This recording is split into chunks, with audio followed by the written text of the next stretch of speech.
Hold on, which way is it? The echo's off, right? Cool. We are live, ladies and gentlemen. We are freaking live. Let's go. Guys, if you can see this. If you can see this. Oh, jeepers. Oh. If you can see this, we are back. I'm doing great with Jaws and Kai Clips. Hi, everybody. Look. How's it going? See, everybody. See, Jaws has his own camera. That's nice. I think he's camera 3. Give him a close-up, Adriano. Give Jaws a close-up just so we can see how he's How's it going? All right, let's go. Doing well. Now Kai has his own camera, but I knew that thing was going to be in the shot. Is it? So I don't switch it. Let me move it back. Move it back, Kai. Look at this. Kai is the grip. I'll do it. Ooh. Adriano will do it. I think that's the... Is that better? Yeah, that's it. Yeah, That's there it we right go. there. Let's go. Let's freak Hey, out. let's smoother Everybody than in the the last chat. time you Let's started go. live. Big shout out to Garrett Eckhart. He's got the $20 super chat. I want to see super Wow. chats like that for the whole stream. If you want to ask a question, I want money up on the screen. Okay, guys, we're going to be moving part of the show to censor.tv, so you're going to get less content on YouTube because YouTube's lame. Okay, they don't show our stuff. They don't notify you. So why don't you come to a real proper network where you guys can get real quality content? How about that, guys? What do you feel about that? I didn't know you were uncensored. That's We're awesome. going to be uncensored. People keep on asking, when are you going to come uncensored? When are you going to come uncensored? Soon. I love saying that too, because Soon, it's like, trademark. I didn't know you're uncensored is what it sounds I like. wanted to call our censored show I'm Doing Censored.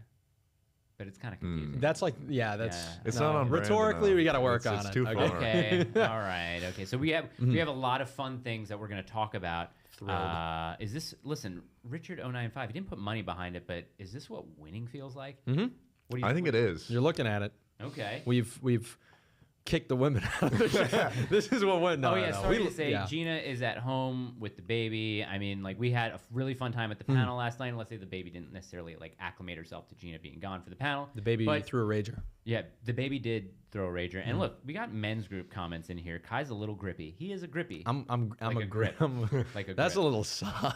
No, Like no, on a- here, That's we a don't little supposed sus. to use Grip like on a film set? Yes. Like on a film set, Definitely, correct. definitely. Let's talk about the panel, guys. How do you feel the panel went, in your own words? Big loss for Catholics. Yeah. They took an out. Alex kind of got mugged, honestly. Yeah. I don't think it's fair to David, because David is a really smart guy, but David was showing up for a conversation, not a debate, and I think that's where it went a little bit off the rails. Mavdick, hey, MAGA is alive and well, Mike. Tell him, Jaws. Yeah, it's real. MAGA is MAGA's kind of lame. bigger You and said better than ever. maggot. I was No. like, is that like an animal?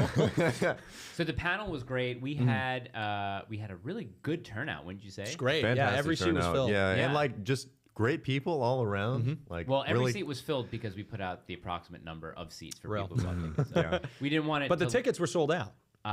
the VIP sold out, and then we had, I think, something like 80 GA tickets, and I think we sold like 70 GA Yeah. tickets. So that Yeah. was great. It was awesome. We didn't sell out, but we also didn't sell out, which Real. is, we don't want to sell out. There's You always guys. a win there. Definitely, I think so. But yeah, so I think for the most part, Jay probably had a handle on that discussion, only because he's Jay. Yeah. So it was very tough for people to kind of have a conversation and not a debate. And I think probably the best thing to do next would be like David Gordon versus Jay Dyer, 6 hours debate, but like an actual debate.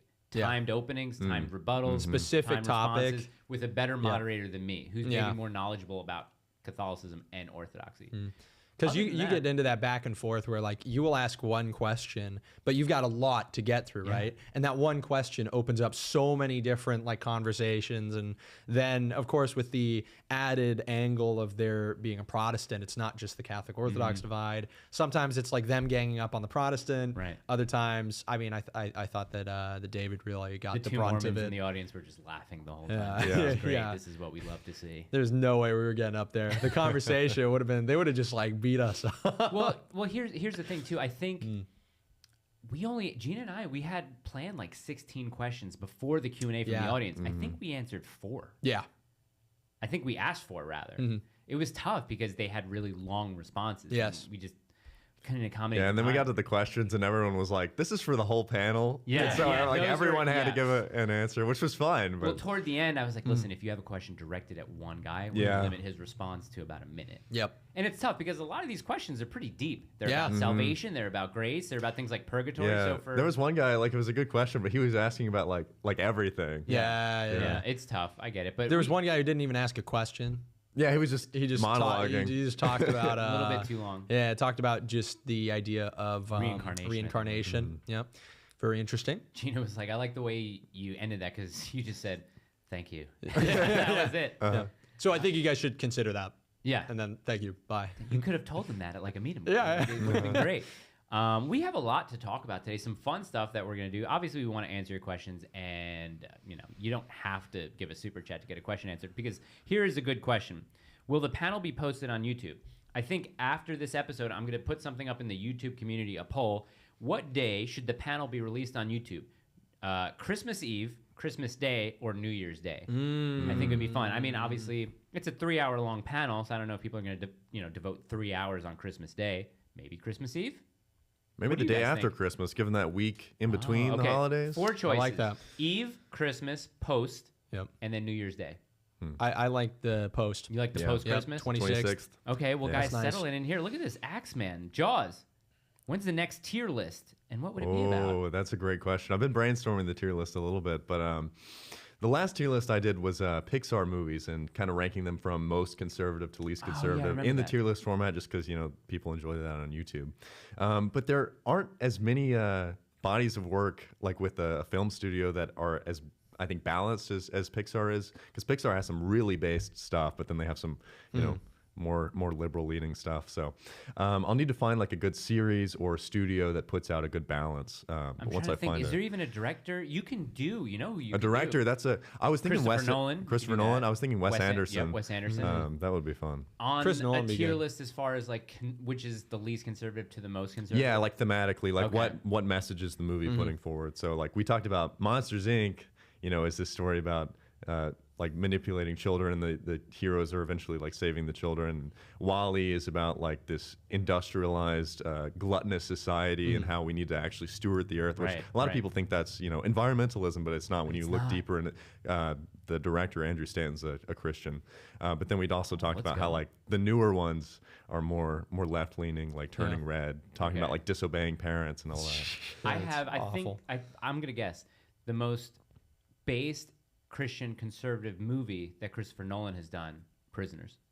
I haven't seen Prisoners yet. That's Oh, on no, my that's list. You're talking Villeneuve. about Denis That's- Villeneuve, that's yeah. Villeneuve, yeah. No, Okay, he would yeah, be yeah. great He to would do. be a good one yeah. too because he's got Blade Runner, he's got Dune, he's got a bunch of other Enemy. ones. Enemy. Yeah. But I think, Enemy was good. I think I haven't seen Prisoners. Enemy, but- I think Enemy's really Prisoners good. is the most conservative. Yeah, I have it. I Enemy's need to pretty watch. based. Okay. Enemy is like it's like anti-adultery, which is a really big theme in it. Yeah, Which that's that's fantastic. kind of rare in movies Yes. nowadays. Like even some more base movies, they kind of like slip that in, like the characters they get together and like they're not married. Yeah, Why yeah. are they getting together? And you notice actually in the like in the very first scene, there's a lot of like almost like Kubrick Eyes Wide Shut kind of occult stuff happening. Kubrick, Like too. there's this underground like lair, and there's like sexual like practice and whatnot with very occult kind of themes and symbols. So Enemy'd be fantastic as a Well, great here's- I film. remember the I love fir- Jake Gyllenhaal too. That guy's so First cool. time we had Jay on, we actually talked a lot about Kubrick and specifically Eyes Wide Shut. And if you get, I think it's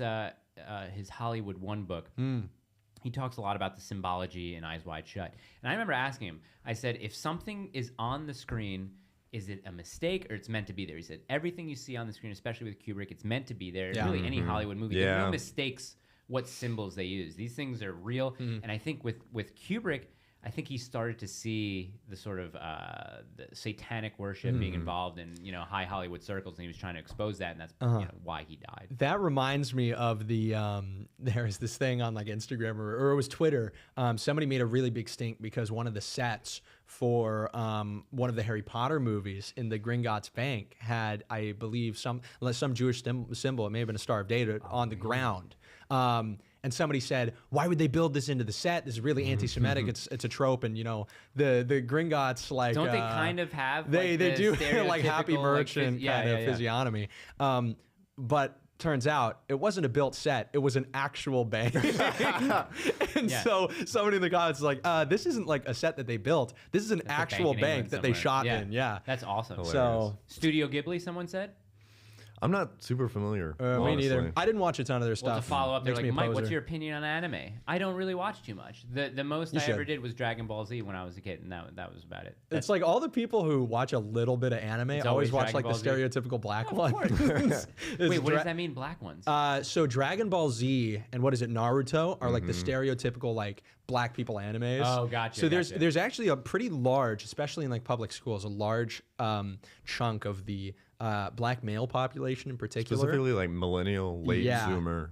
Yeah, they find themselves really into fighting games Yeah. and those two animes. Really? So when you find like cosplayers, you know, they're putting on the headband. Yeah, you just go to Anime Con in Atlanta. And Really? Oh boy. Yeah. Listen, Gus Fadden, we are so unbelievably, guy. amazingly, incredibly back. Maga season and frog-looking skinhead season. Frankly, Love thoughts you, on Land Gus. Before Time, left or right wing? I always thought that I was a very leftist. Is that the dinosaur one? Yes. yeah, Yes. yeah. I remember remember seeing that watching because it, yeah. I was a camp counselor, and we'd always have them watch a movie after lunch, so they didn't run around and throw up. But I've seen it a time or two. I wasn't a big fan, honestly, but I don't think it was inherent, like, not inherently is the word, but maybe inherently is the word, inherently left or right wing. I have to rewatch it. The one, Fern Gully, Fern is Gully. inherently left wing. Yes, 'cause very that's, left-wing. That's all about, Never seen it. actual environmentalism. Don't tear down the forest. It's yeah, kinda I gay thought and their that fairies was and such a stuff. weird movie. It is a weird movie. There was this funny movie, I forget the name of it, that was on Netflix forever ago. I had like this big Chuck Norris phase, as you do when you're a 12-year-old. And there was a Chuck Norris movie where he's like an Indian. And he's got like all the Indian like clothing and like leather on, and he turns into animals and kicks out like these like land developers who are trying to cut down the forest. And the kids like meet him and they're like, "Whoa!" And he like turns into a bear at different points in the movie. It's a very interesting thing.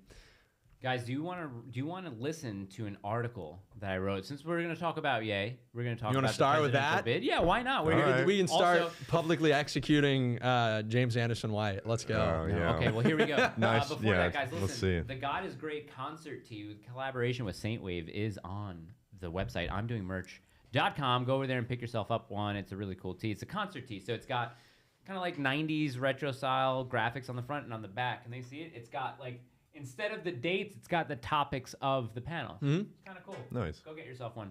So listen, so back in 2018, I wrote this article for Dangerous.com. And Dangerous was Milo Yiannopoulos' website, which eventually went under because of all the stupid shit he did.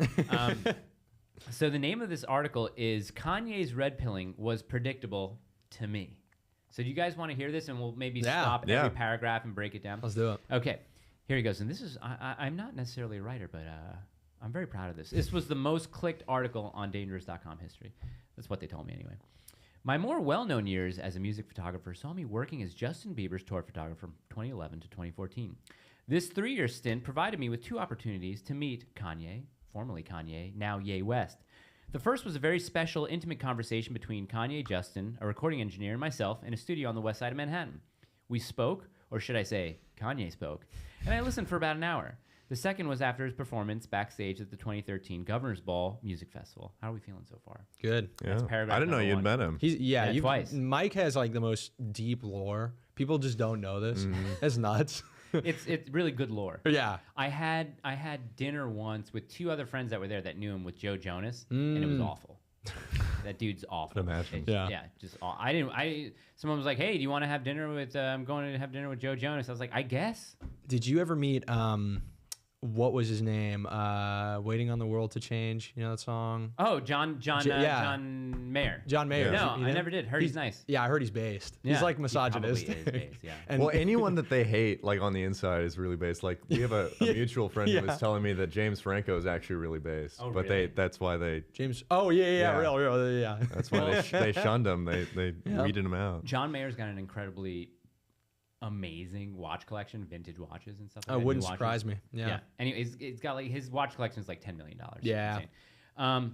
Diving back in, I've been a fan of hip hop since, I don't know, 12 years old, I guess. Let's go. I can remember my first cassette purchases were singles of Bone Thugs and Harmony's Crossroads and MC Light's Party Ain't a Party remix. I was that scrawny white kid, I'm mixed, but that's not all that important, who hung out at record shops and became the token White Mike, somewhat a mascot. I spent more time working as a photographer, being in the room with some of the most influential hip-hop producers of all time, including Pharrell Williams and Timbaland. Meeting and watching them work, though, was nothing like my experience with Kanye. currently Ye West. That day in 2012, in the mid-20th streets and 10th Avenue, I was doing some photos of Justin working on his 2012 LP, Believe. It was a couple of hours into the session when someone came in and announced that Kanye was in another studio and wanted to stop by. In he came.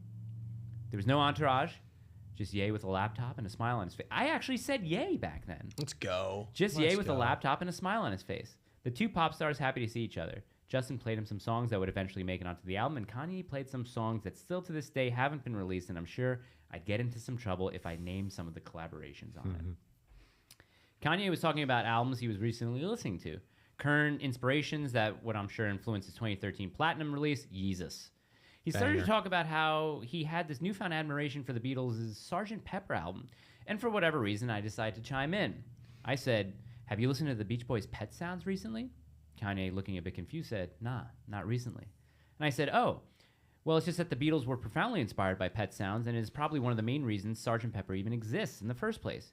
You can look up some interviews about the Beatles talking about it. Brian Wilson is also a genius. Kind of reminds me of you. Kanye to Justin says, who is this guy? Justin says, that's Mike, my photographer. Kanye said to Justin, you need to listen to him when he talks. So real. That actually happened. That's so cool, dude. He and Justin continued their conversation for another 45 minutes or so. This is reading like fan fiction, but yeah. This is posted to the Substack. I know. Yeah, and then he gave you $1 million. And I know. Oh, that would have been great. Kanye moved around the room. He sat down next to me for about 10 minutes and talked about Tumblr. And remember, this happened in 2012, so Tumblr was still a big topical. thing, and not so much porn on it. I showed him that I was, quote, Tumblr famous, and he gave me his email, and I cried on the inside, and he was gone.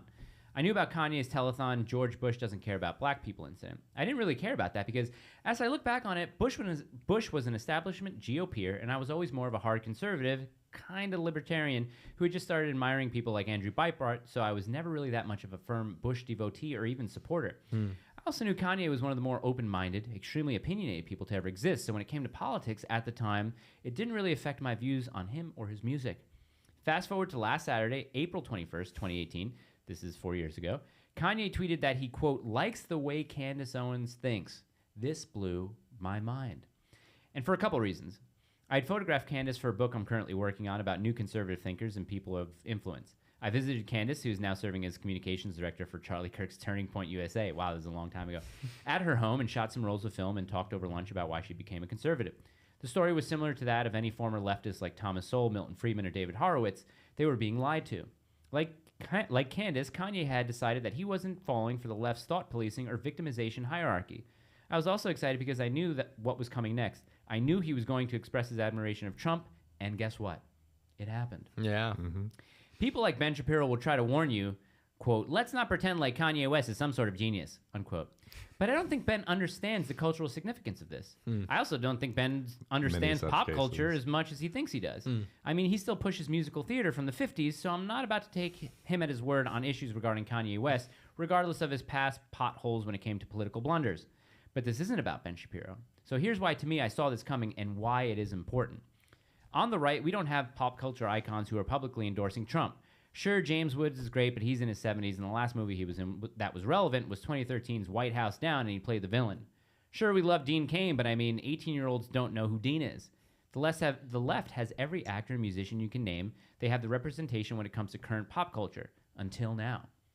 Kanye sells out concerts, his albums go platinum, and his sneakers sell out and resell for mortgage payments. His fashion lines gets the most coverage. Kanye is current pop culture, and he has come out supporting the most polarizing president of American history. It could be said that it was inevitable. They have incredibly similar personalities, and it was just a matter of time until the blindfold was pulled up from Kanye's eyes. Dragon energy. Kanye's former manager, Scooter Braun, is a lefty, a Hillary supporter, and fundraiser. Scooter also currently manages Justin Bieber and has for the past 9 years. He also managed Kanye for a little stint. I worked with Scooter. I was the right-wing conservative on the tour who had controversial opinions about the Trayvon Martin case, the Benghazi blunder, and the ACA.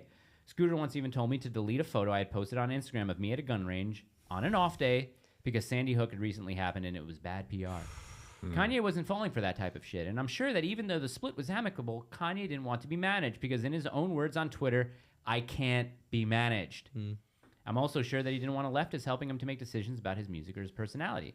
I had a feeling this was going to happen, and I certainly don't miss the old Kanye. Yeah.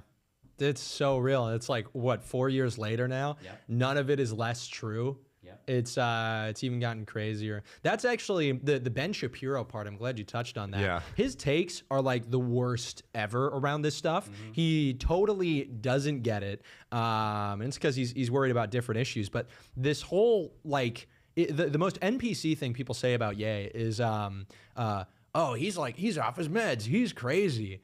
That is the most like, oh, I like all music except country music, or like the quip that people have to make themselves relatable to others. It's a phrase that other people are going to agree with that you'll just throw into interactions.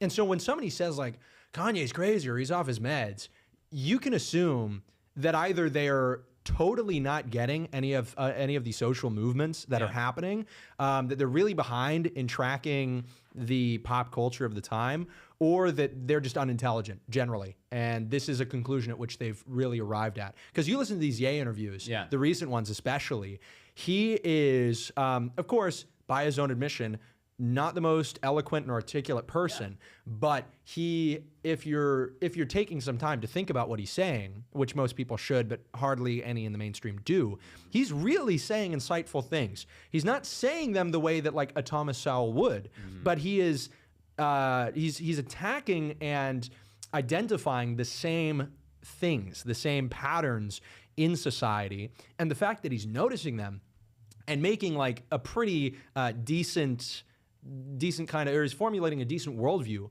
after seeing them, that's a lot more than like Ben Shapiro can even say about this pop culture stuff.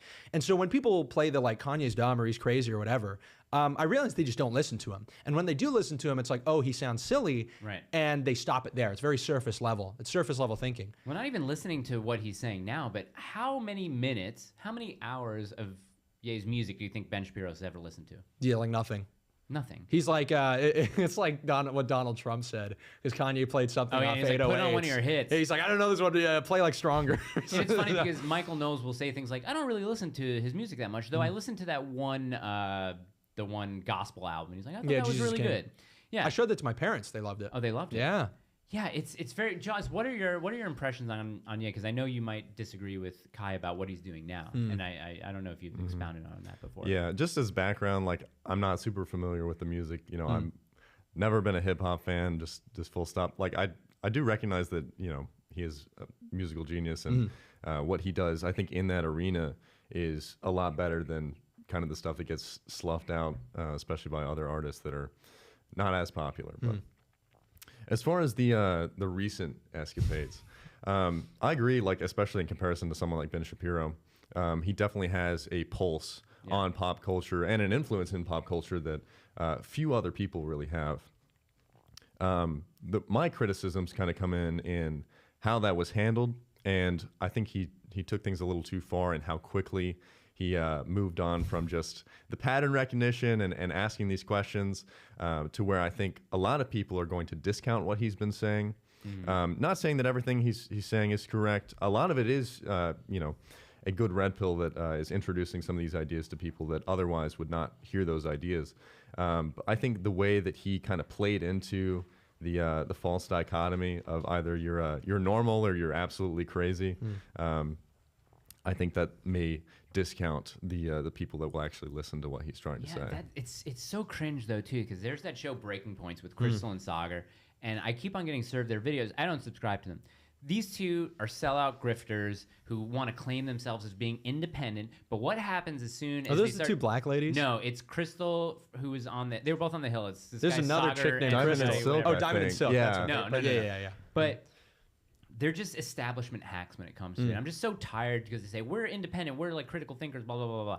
But when it comes to Kanye or Ye, as soon as they get on air, they're talking about he's definitely having a mental breakdown. He's definitely anti-Semitic. He's definitely we think he's gonna hurt himself. It's the same thing that every single mainstream news outlet or pundit is saying, and it's just cringe. It's like you guys are even analyzing what he's saying. You're just like piggybacking on what everybody else is saying. Like you guys are I can't stand them because they just have like, first of all, Sagar wants to paint himself as a conservative, but he's like one of these fiscal guys like oh, I'm just gay marriage, it's fine, let people do whatever they want, but it's I hate it. He's such a rhino. I can't stand these guys. I'll play a clip just so maybe we can actually watch it and just see what your take is. Yeah. The interesting thing though about like the Alex Jones interview, which is obviously where things like really started to blow up, is even in there you find these things that Ye is talking about that and unfortunately there's plenty of Christians who as well like aren't honest about it because they want to say the thing that is really easy to say, which is like Kanye's crazy. He used the H word, right? He said Hitler, and you like can't do that. And honestly, it's like, does that make a potential future campaign really difficult? Yeah, I mean, there's never been a presidential campaign talking about these kinds of issues and going as far as Kanye does. As well, like in that interview, you can tell Kanye's messing around. He's trying to annoy Alex a little bit, and you can see that like back and forth, which I thought was really endearing. Seeing Ye do the net and Yoo-hoo was like the funniest thing ever. And some people say like he's not taking it serious enough, but the underwriting message is actually a really profound one, and it's one that does strike to the heart of what differentiates Christians from all other groups of people, right? When he says, let's stop just saying how much we hate Hitler. Like everybody says they hate Hitler. This is like, it's like one of those statements. Anybody can say it. Yeah. That's the one thing, like, oh, we all agree, everybody hates Hitler. There's a historical antagonist, right? He's the Darth Vader to all of human history. There's one bad guy.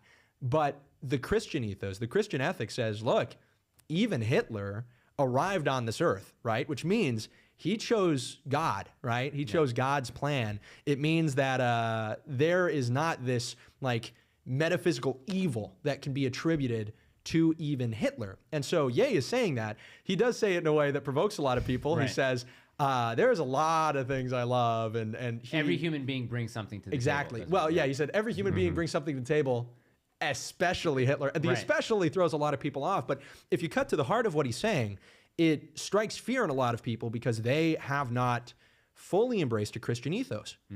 There is value in every person, including Hitler. Yeah. You can say especially to throw people off, but like the thing people are uncomfortable with is that you're removing the metaphysical evil from somebody like Hitler. And once you remove that villain from all of human history, people have a vacuum. They're like, okay, well, who's our bad guy? It's Satan. We have a bad guy. 100%. Christians have a bad guy.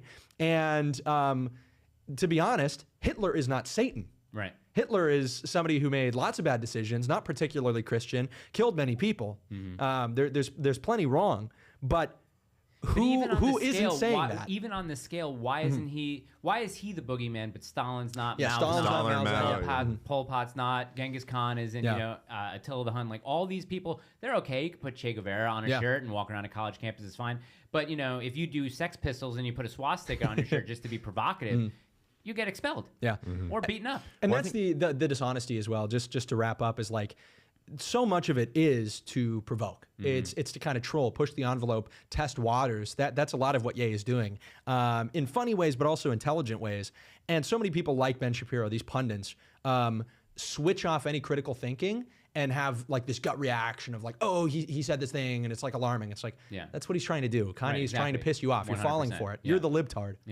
Yeah, critical thinking is the key that I think is missing in this conversation, because just like you were talking about how people just kind of shut off, and that's because these grifter pundits are resorting to an emotional response about the situation, and most of that just comes from the social programming and making this guy out to be the #1 bad guy. Not to say that he's a good guy, but among all the bad guys in history. Right. Oh, you're talking about Hitler. Never mind. I thought you were talking about Kanye. No. But they have this emotional response, and honestly, I also see that on the other side, where people just see that and they're like, "Oh, based and red pilled. Oh, it's like the Avengers," and they just kind of they latch onto it without parsing this out, because it's a much more complicated issue than I think people are letting it on to be. And I think part of that comes down to the Christian nature that Kanye is claiming in association, because it's very clear, he's a performance artist, he's pushing the envelope, he's testing Elon and seeing like, how far does this free speech absolutism goes, which which he totally found out. Not very far. Not far at all. But then you couple that with this Christian message about loving everyone, and I really think that gets lost kind of in the weeds there, because they're sort of conflicting, because you know, we don't see many examples, I think, in Scripture and with Christ. Obviously, you know, pushing the envelope was something that he did, and there were a lot of controversial things he did. But I think the way that Ye is going about it, kind of coupled with this message of love, I think that the way that they fall back on that as almost like a Band-Aid, I don't really buy it. I disagree. I think it's entirely heartfelt and meant. If you track the way that Ye has been talking on Twitter, if you track the way he interacts, corrects himself, makes a conscious effort to improve his language, going as far as to say, I know people make fun of me for this when I like say, hey, don't swear or whatever, but it is about like catching yourself and making a change. He says like, well, you know, like that's not a Christian way of saying this, and says like he in that recent interview said like, let me correct myself with Gavin. He's like, let's pray for instead of like curse these people or whatever. Bryson Gray was just kicked off of Twitter, by the way. Yeah, last night. Yeah. Some speculated it was because he attended the IDG panel. Oh, really? No, I'm not making that up. That's good publicity. There is like this conscious attempt that Ye is making to really be an authentic Christian. And I think that's a move that's not being made, frankly, by any other political candidate, right? Like Trump claims Christianity. I think most people who know like his private life and who have seen kind of how he acts understand that this is like really a polling thing. With Ye, he sincerely is trying to be a better Christian, to the point where even like a guy whose entire life has been surrounded by having sex with supermodels is now like rapping in this new release that got leaked about, you know, the Bible says, and the Bible says I can't have any more sex till marriage. You can tell he's kind of in this like almost infant position with Christianity, but he's exactly developing what it. David Gordon was talking about. When someone asked, I think someone asked him, you know, how can I get back into my religion, or how can I start getting interested? And David Gordon said, you're going to feel on fire for the first couple of months, especially regarding, you know, Catholicism. You're going to want to go on rosary marches. You're going to want to picket Planned Parenthoods. You're going to want to, you know, I don't know, like get super militantly Catholic.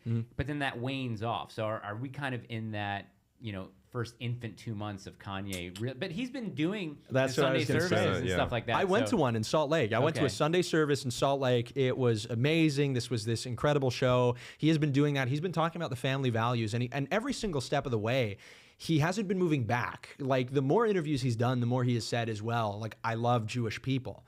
And often it seems like a cop-out if you just say that. Right. But he really is trying to find that love for people. So here's the question. How about the Balenciaga talk where they're like, how are you still wearing Balenciaga? How are you still supporting, you know, the creative director, whatever, Demna or whatever? Yeah. He says, I love everybody. I love Balenciaga. Yeah. How can he kind of, you know, because the right's really going hard on Balenciaga with child trafficking and the, you know, child pornography stuff. Like, how is he navigating those waters? I think it's a, and this is kind of what he mentioned. A zero-sum game? No, I don't think it's a zero-sum game. I think it's a bit of a, in some ways, it's a distraction. I get very, very cautious when you have even like leftists and like progressive people and everybody on Instagram coming together to say like, we're boycotting Balenciaga. It seems 2012. Yeah. It seems a little bit astroturf to me. And I was like, okay, so you've got like the pressure for like Kim Kardashian, like some of these big celebrities, and they're doing it. They're going along with the cancel Balenciaga stuff. Yeah, that's interesting. And the guy who's been working with the designer, Demna, right? Yeah. Who's a really talented designer, and Ye's got this long history with him.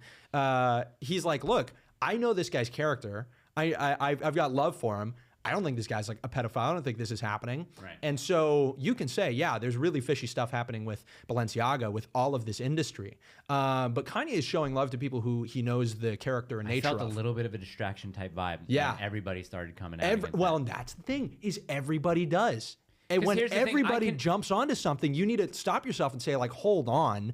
Let's think about, like, all the times in human history where, like, the right and the left come together around, like, one of these social issues. Like, never happens. It hasn't happened with pornography. Well, here we go. Let's watch this. Let's watch this Crystal and Sagar clip so you guys can get a sense of like the right and left coming together to condemn somebody. Adriano, Channel 4 is pulled up, right? Like on the microphone. There's a lot of good Nazis that were just fighting for their country, and for them all, like George Soros, for them all to get put in a box. They're all in a box. Every Nazi is bad. Well, could some of the Nazis have just been fighting for their country? Oh, they're all. Oh, we can't put them all in a box. Wow. Thank you. Wow. Goes without saying, this is disgusting. It's deplorable. It's historically wrong. I mean, disgusting, plurable, and wrong. But why? Yeah, but why? It's the critical thinking shut off. They say words. I mean, Jordan Peterson does this all the time now, where it's like somebody says, "Hey, Jordan Peterson, you made these tweets about a message to Christians, a message to Muslims. Why is there no message to Jewish people?" You and he's filthy like, rat. "Yeah, you're a filthy rat. You're scum. You're a narcissist, etc., etc." There's no response. Right. It is literally the way that conservatives have been critiquing leftists for acting forever. And now when you've got somebody like Ye who like. Look at that message. Okay, we have basically built up a culture where every single Nazi in Germany or every person who was in the Wehrmacht during that time is the historical antagonist, right? The worst thing to be is a Nazi. It's historical ignorance to begin with. Because not every Nazi soldier was an SS soldier. Like the SS, you can vilify them all day. And I have to fight against that all the time because people are like, "Oh, you're German, like were your ancestors Nazis?" Like, well, my ancestors lived in Germany during World War II. What are the chances that they weren't conscripted as soldiers in the Wehrmacht? And so I have, for so many years, had to say, like, look, it's like my parents or my grandparents were not the people who you are using the colloquial term Nazi to identify. They are more nuanced than that. This label isn't a good way of characterizing anybody.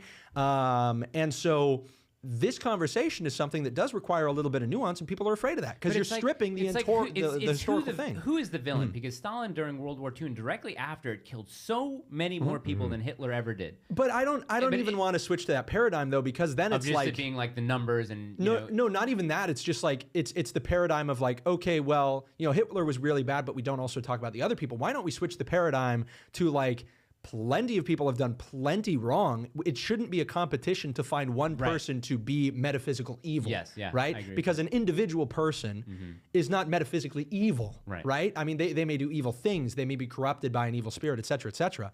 But to say that they are like the embodiment of metaphysical evil is totally a not Christian paradigm. You potentially could be. Right? If that's the outlook, like James could, I could. Yeah. Yeah. Here, let's keep on watching a little bit more of this. And that's why the left uses the label Nazi. It's just interesting. We'll listen to like a minute more of this, but let's go to 4. The Nazism is perhaps the most evil ideology that human beings have ever come up with. Hitler was a depraved killer. The Holocaust was real. Yes, 6 million Jews were murdered in the Holocaust. And it's also patently insane. For those of you who are just listening to this, the guy on the left looks like he's going to throw up. Paint the picture here. Ye is sitting there with a full black hood over his face, so you can't even see his face, by the way. The weird, like, voice that he's doing, he brought a net and a bottle. Is that a fishbowl net? Like, what is that? Yes, something like that. And a bottle of Yoo-Hoo chocolate milk. I knew what it was as soon as I saw it. This is former and about to be future Israeli Prime Minister Benjamin Netanyahu. So glad she explained the joke for everybody. Insane. Who he says, by the way, is trying to murder him. And I mean, part of what I think is worth saying at this point is, number one, please stop. Please stop having this man on. This, like the fucking like privilege of the white. Sorry, the privilege of the white liberal woman telling all of media, please don't have this black man on your screen who's spitting some real truths here and messages of love. Don't have him on because I don't agree with anything he says. He's depraved. Well, I can't even watch anymore. That's the insanity of the situation. You've got the richest black man in all of American history, worth billions of dollars, is now reduced to what, less than like 200 million or 300 million now? Like his net worth has been reduced. It will be further reduced. He's being like kind of destroyed. But this is the wild thing. Like people say, and again, Kanye admits this. Like for all of the narcissism and confidence he has, he also is more humble than people give him credit for. He'll say repeatedly, like, I mess up words a lot. That's why I said, DeathCon instead of DEFCON. And people, again, that's another critical thinking thing. He said DeathCon. Well, that was a Kofeve thing, right? Yeah. Well, it was a misspelling. He meant DEFCON with an F, and he put DeathCon. Dude, I used to make that mistake when I first heard DEFCON. It sounds like DeathCon. Like what the freak is deaf? But sounds based though. DeathCon. Exactly. But so the critical thinking, again, shut off completely. People had this outsized reaction of like, he said DeathCon. And so you just have to stop and say, what do you think he means? What does DeathCon mean? And they are like, I don't know, but it's probably bad. It's like, or do you think he like misspelled DEF CON and he understands? Like, I couldn't tell you exactly what DEF CON literally defines, and that's why I didn't even like the Candace Owens approach of like, well, DEF CON is like this military position which actually is defensive. It's like Kanye wasn't saying it because he's like, well, the military is like it's a defensive position. That's not how he meant it. Yeah. It's colloquial. People know it's like, oh, I'm about to address this, and it's like the alarm's on. Right, etc. exactly. Kind of or thing. it's like, not even heighten your senses, but just, be on alert. Yeah. Right. Yeah, and so it's another critical thinking shutoff, right? But you've got the richest black man in all of American history, who now is in a battle that we're all still watching the outcome of, where we're seeing, and you wrote this in your article, he is star power. His music goes nuts. Now that he's been canceled off Adidas, much to my chagrin, the price of all of his clothing has only skyrocketed.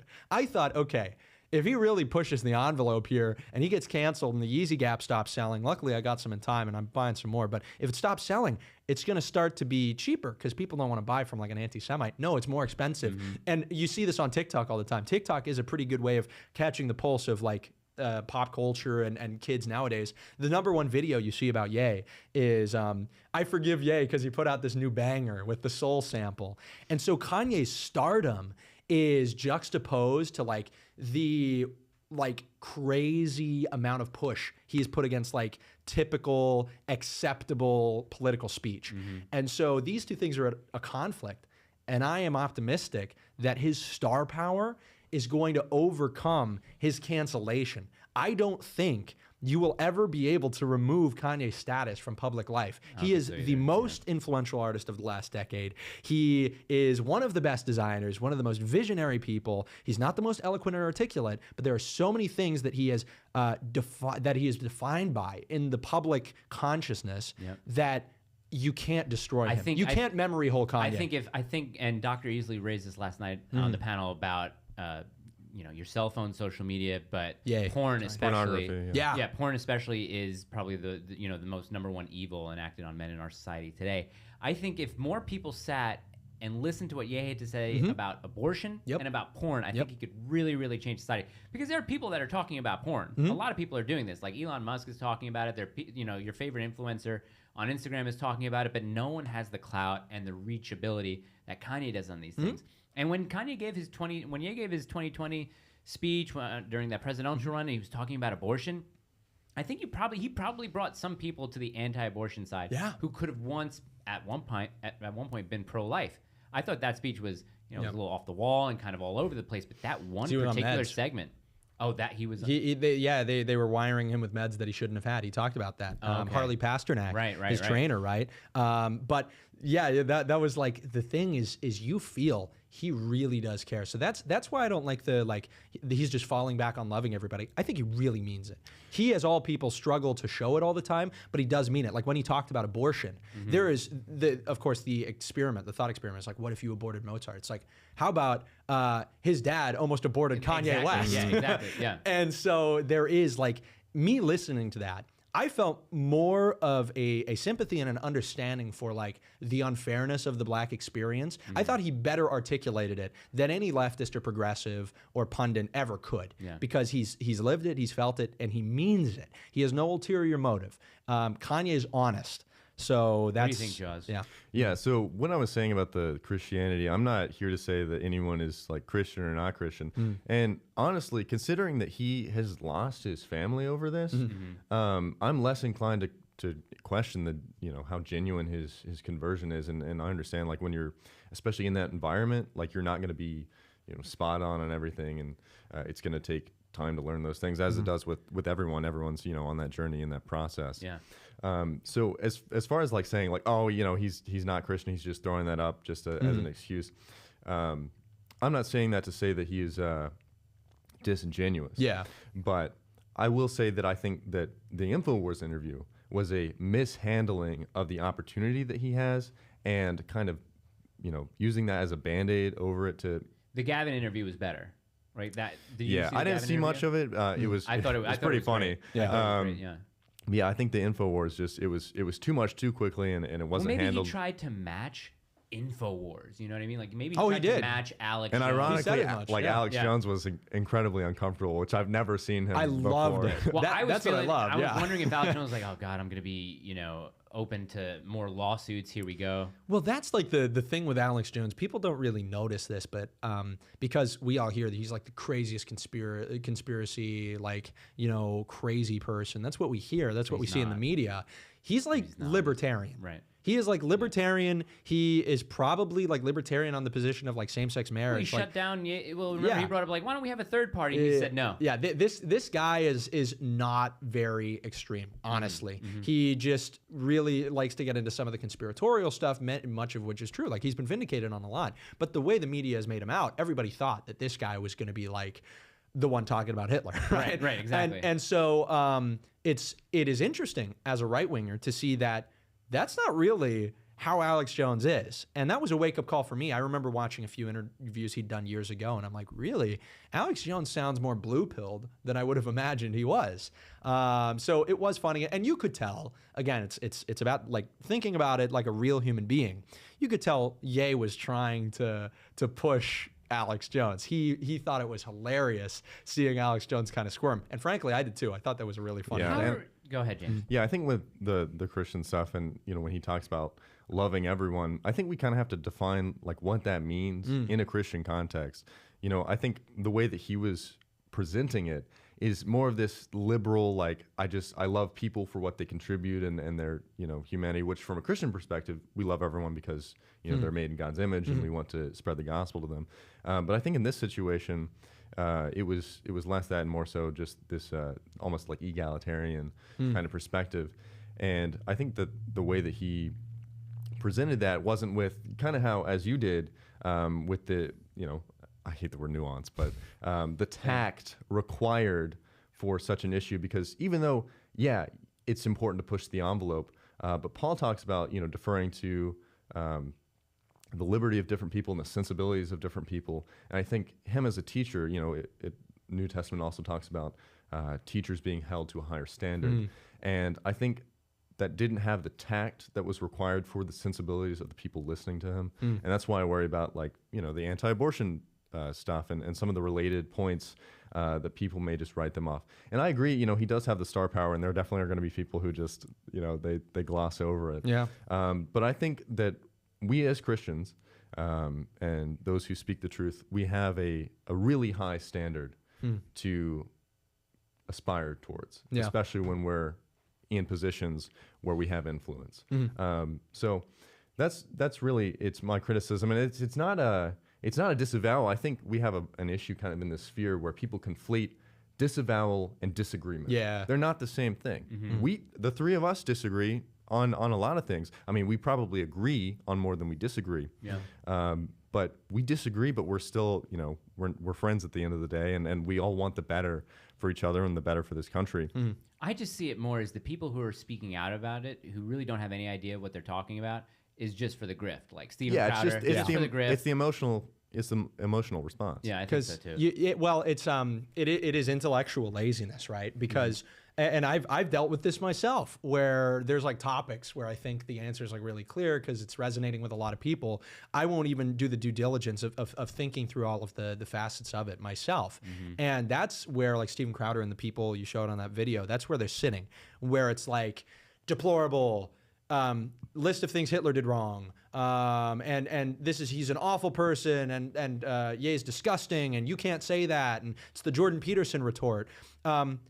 That is what the audience agrees with, is going to hear. That's what Crowder does all the time. Crowder had no problem putting up a White Lives Matter shirt. Right. He had no problem with that at all. Right. Once Ye had done it, he's got no problem saying the things that everybody will agree with. So there is no confrontation of the idea. He's not interrogating what Ye is saying. He's writing it off because it's crazy talk, which is the most low IQ way of dealing with that. Can we talk about some propaganda that works? Yes. Can we talk about him? Victor Boat. Let's go. Okay, Adriano, switch it to camera 4 here and then turn the audio up a little bit on channel 4. We're going to play this guy because, I mean, he's just super bass, and I think we all really need to have a listen to what he's saying. Now, for those people who don't know, Victor Bott is the merchant of death who was traded by the U.S. government in exchange for trans woman, Brittany Griner.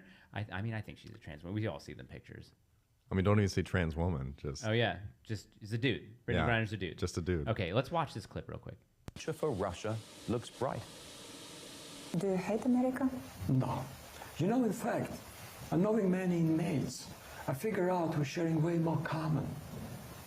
Maybe America is very much similar. Look, it's the same size. They have it's the same kind of this. And when you talk to them, there is nothing there even to beef about.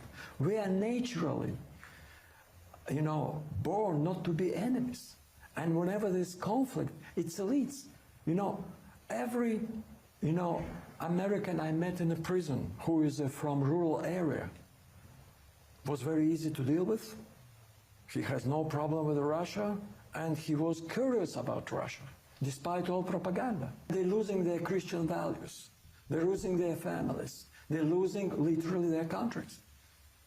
It's not anymore the same country. We knew America, who used to be a model for entire world and lead and be an example, you know, like they say, a shiny town on the, you know, sparkling town on a hill.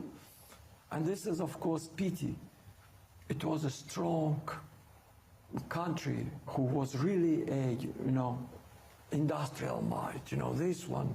And look, for 30, 40 years, deindustrialization, drug problem, crime waves. You can understand, and I feel more empathy to American after this experience than I would feel any hate. What would you consider? I mean, like, dude, this guy is just uber based. He's right? Like, based. he's got a. I mean, The mustache, this guy, Like- if he had an American accent, would probably be an AF dude. 100%. I mean, I'm just saying. $1,000,000%. But what I heard was that the trade deal, or he wasn't arrested not even for making threats against Americans, because that's what you'll read in the media, that he was arrested for making threats against American lives. Apparently, why he was really arrested is because the CIA didn't want to compete with him anymore, as far as, you know, being an Dealing arms arms, dealer. yeah. What do you have to say about Victor Bout? I think the guy looks so cool. I really am like jealous. On an aesthetic level. Yeah, like first on an aesthetic level, the guy's traps are like huge. Dude went into prison like fat, came out like this huge guy. He's like 6'4" or something. The guy's like tall, not as tall as Brittany Griner. Is her name Brittany? Yeah, Griner. Yeah, we need to find the dead name. We'll get into that. Yeah, yeah. What would it be like? Brad Griner. Oh, Brad Griner Yeah. or Brent. Yeah. But I just wish I was Russian right now, because they must be so proud of their country, like actually sticking up for itself. This trade deal is like insane. I would hate to be like the U.S. military officer that's stuck in that jail cell now because of the United States government. And for those who don't know, the U.S. government was trying to negotiate a 2-for-1. They were trying to negotiate this military officer out of a Russian jail along with Griner. They decided, because Russia was saying no, it's 1-for-1, to just do Griner instead of this like veteran. So yeah, we're a joke of a country. That's not really news What's to Ye's anybody. new song called? I forget the name of it. Well, the whole We'll play trade it, but deal yeah. is such a microcosm Yeah. for the state of either country. Yeah, And, exactly. I mean, they're out here taking these wins, and you know, with the interview and RT, like you kind of have to take it with a little grain of salt, just like you would our own media. I mean, our own media is far worse as Yeah. far as I'm concerned, but he is saying all the right things, and you, especially when you compare him to who we traded him Yeah. to receive back, is this literal dude WNBA player. Yep. You know, selling what, weed pens? Yeah, it was literally like Well, he just wasn't even hitting and selling. Not got even selling. confiscated, Got caught, hitting right, yeah. hitting a weed pen. Which I mean, people are going to so say, weak. It's yeah, It's- it people really are is. going to It's- push it's back. weak. They'll say, you know, Griner is not a man. Frankly, even if he or she is a woman, this is just proof of what smoking marijuana will do this is to the women. thing that I hate, and I see constantly people on Instagram sharing this one Joe Rogan clip or having Yeah. the same mentality. See, we have people rotting in America here over minor pot crimes, like, and we have to go through this whole ordeal for someone rotting in a prison. Like, what does this say about pot? I don't give a shit about pot. Pot is gay. Language. It's so stupid. Why do you smoke pot? Why are you defending like some plant that makes you feel weird for about 20 minutes to an hour, makes you eat Cheetos or whatever? Makes you lazy. I'm so Yeah, tired. I'm extremely so lazy. tired of people's whole personalities being around pot. Yep. Pot's dumb. It should be illegal. Alcohol should be illegal. Anything that causes Vapes? deaths freaking what do they call it when you become addicted to something? Yep. People say, oh, Psychosis. psychosis, especially. People are like, well, you know, you can't really get addicted to pot. Oh yeah, then why are you waking and baking every single day of every single week of every single month of every single year? You can't be creative without pot. You know what I mean? It's different. I can't fall asleep without it. Like, I can see people using like the ayahuasca. They do the one trip in their life where they do the ayahuasca, or the DMT, or people who are dealing with the PTSD and are doing ketamine. I can understand that. I can see that in a controlled clinical setting. I get that. But pot is just so gay. Like, I see people's whole personalities, even having the pen or rolling up blunts. Like, what are you? Oh, Hey, you're so listen, cool, listen, man. bro. I could quit anytime I wanted to. I quit 40 times yesterday. And people say, well, you'll never overdose on it. So what? I've quit for like a week, and it was only because like I didn't have physical access to the weed pen. But I mean, I was gonna go for a month. But if I can quit for a week, that proves I could do like the whole month. So I'm just gonna start smoking again. It's just the most stupid way of thinking. It makes people stupid. One of the like saddest things too, and I've got a lot of love for the guy. I've talked to him a few times on stream. Sneeko. Sneeko is a guy who's now has come out and said like, this is really bad stuff, and even admits himself that it took a toll on him. If you watch like the old videos of Sneeko, a very introspective guy, very intelligent. You can just tell the guy was like, I think like 16 when he was making these early videos, and you could tell he's much smarter than any of the kids his age. And he's still got an intuitive sense of right and wrong now. But you can tell like, and he admits weed took a toll on him. Smoking weed, you know, habitually for a few years, like it really takes a toll on people's intelligence. And a lot of this like idea that weed is not addictive really just comes from the psychologists who define what is addictive. Or it's not even harmful in any sort of capacity. Like, it's okay, just dumb. You smoke a blunt, or Yeah, you smoke like by a joint, what standard, you're though, going to you know? wreak havoc on your lungs, probably even more than cigarettes. No, it's not the same as cigarettes. Okay, maybe just not as bad, but still Might be the worse. damage that it does to your lungs. I mean, who knows? Yeah. I mean, close your eyes, go outside, and open them in the sun, and you might have like a similar dopamine reaction to that of weed. There's You know what I mean? something to be said as well for like aesthetic choices. Like I very early on decided like I'm not a big drug or alcohol or whatever fan. The only my drug of choice is caffeine. But cigarettes look cool too. I mean, But cigarettes no, look that's what I was about to say is like, but you know what? If I ever had to choose one, it wouldn't be vaping because vaping looks gay. It wouldn't be weed because weed makes you and looks gay. But you know, like an unfiltered cigarette, like a Marlboro Red or there's something like studies that, or, about how tobacco and smoking it increases testosterone. And the more interesting thing is that it increased the free testosterone levels in men who smoked but didn't exercise higher than those who exercised but didn't smoke. Really? The problem is now they put so many fertilizers and chemicals you gotta in the get, tobacco. Like, organic tobacco. Yep, you Probably need to best roll it. yourself. Don't put a filter in it because when you burn the filter, you're inhaling all the particulate matter and what it's awful. But there's just something to be said about the aesthetic choice. I back big tobacco. Yeah, That's right. the new meme. All right, do we want to react? Because Franco Aurelio wants us to react to the Ye song. I haven't heard all of it. Have you It's a heard banger. Well, did you have more to add to that? Because like the weed discussion. The weed discussion? Yeah. Yeah, I mean, listen, I have Co-host sympathy. Kai Clips? I have sympathy for people who are trapped in addiction, whether that's weed or alcohol or pornography, or if they're deceived about other issues and they acknowledge that they have an addiction and that they need help. Fast food, even. A lot of people don't talk about that. But that is intentionally addictive, and you need to stop eating it. But the people that acknowledge, like, yeah, this is a problem. Maybe they don't know where to get help, but they're trying and they're seeking out ways to get help. IDG. I have less sympathy for the people who are just coping, who are just justifying their addiction or calling it not an addiction and making up all these excuses. Because at the end of the day, you're responsible for your own body and your own health, and having this crutch that you lean on and that's eventually degrading your body, and making excuses for it just because it makes you feel good. Like, that's such a liberal justification because they envision pain being like the worst thing in the world. But really, you either suffer striving to be greater or you suffer in your own misery. And I have very little sympathy for the people that just cope, because you're either, whether it's weed or these different addictions, like you're either driving towards a cliff at 100 miles per hour or 30 miles per hour. You're still going towards the cliff and you need to turn around. The more dangerous thing is that people are told they're not. Right. They're told they're not going towards the cliff. Yeah, and those people that are doing the deceiving are even worse. Yes, exactly. And that is the problem with like scientism, is that we're told by like the DSM what's addictive and not. It's like, no, shut up. when you see these like vegetables on their couch smoking weed and jerking off to pornography, you know this is not a healthy lifestyle. It doesn't matter if it's in the DSM or some like science magazine, okay? They didn't come around to identifying behavioral addiction until the DSM-5. They totally avoided it. DSM-5 is an absolute disaster. It's I mean, awful. it's the only thing riddled they with- include is gambling, by the way, for a behavioral addiction. Yeah, well, they added so many addictions and mental health disorders because they wanted to prescribe more medications and raise people's insurance. That makes sense. Yeah. Let's react to this Ye song. You don't have to Let's you go. don't have to change the camera. Let's keep it on the wide, Adriano, but This is so boost maybe good. this audio just a little bit on channel 4. Let's see. The line at the end's amazing. Take it from me, someday we'll all be free. Take it from me, someday we'll all be free. Just wait. Should I pull the lyrics up just like Someday Yeah, cool. There's a line at the end. It goes hard. I'm vibing out of it. Going so hard.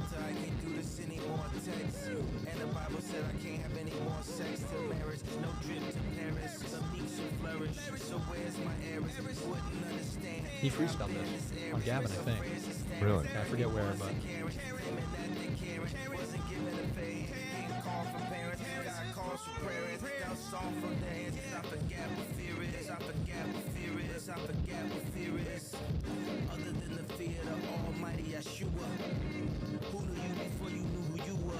that's a Pusha T line.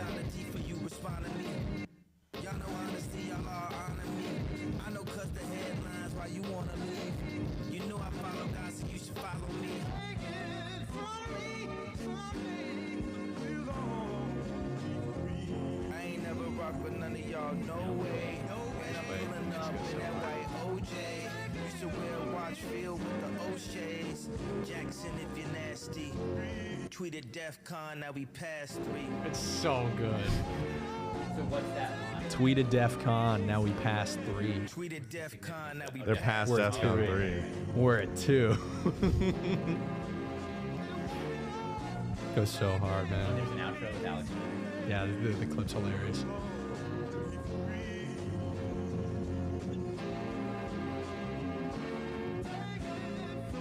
Can we just kind of say, like, you like the uniforms, but that's about it? No, there's a lot of things that I love. That's so good, dude. That I love. That I love. So I have the lyrics up here. Let's see. Let me turn this. Yeah. down. So you have the lyrics up here. That one, that's the biggest bar in the entire Tweeted thing. DEF CON. Tweeted DEF CON, now we passed passed 3. 3. It won't be long. Take it from me someday.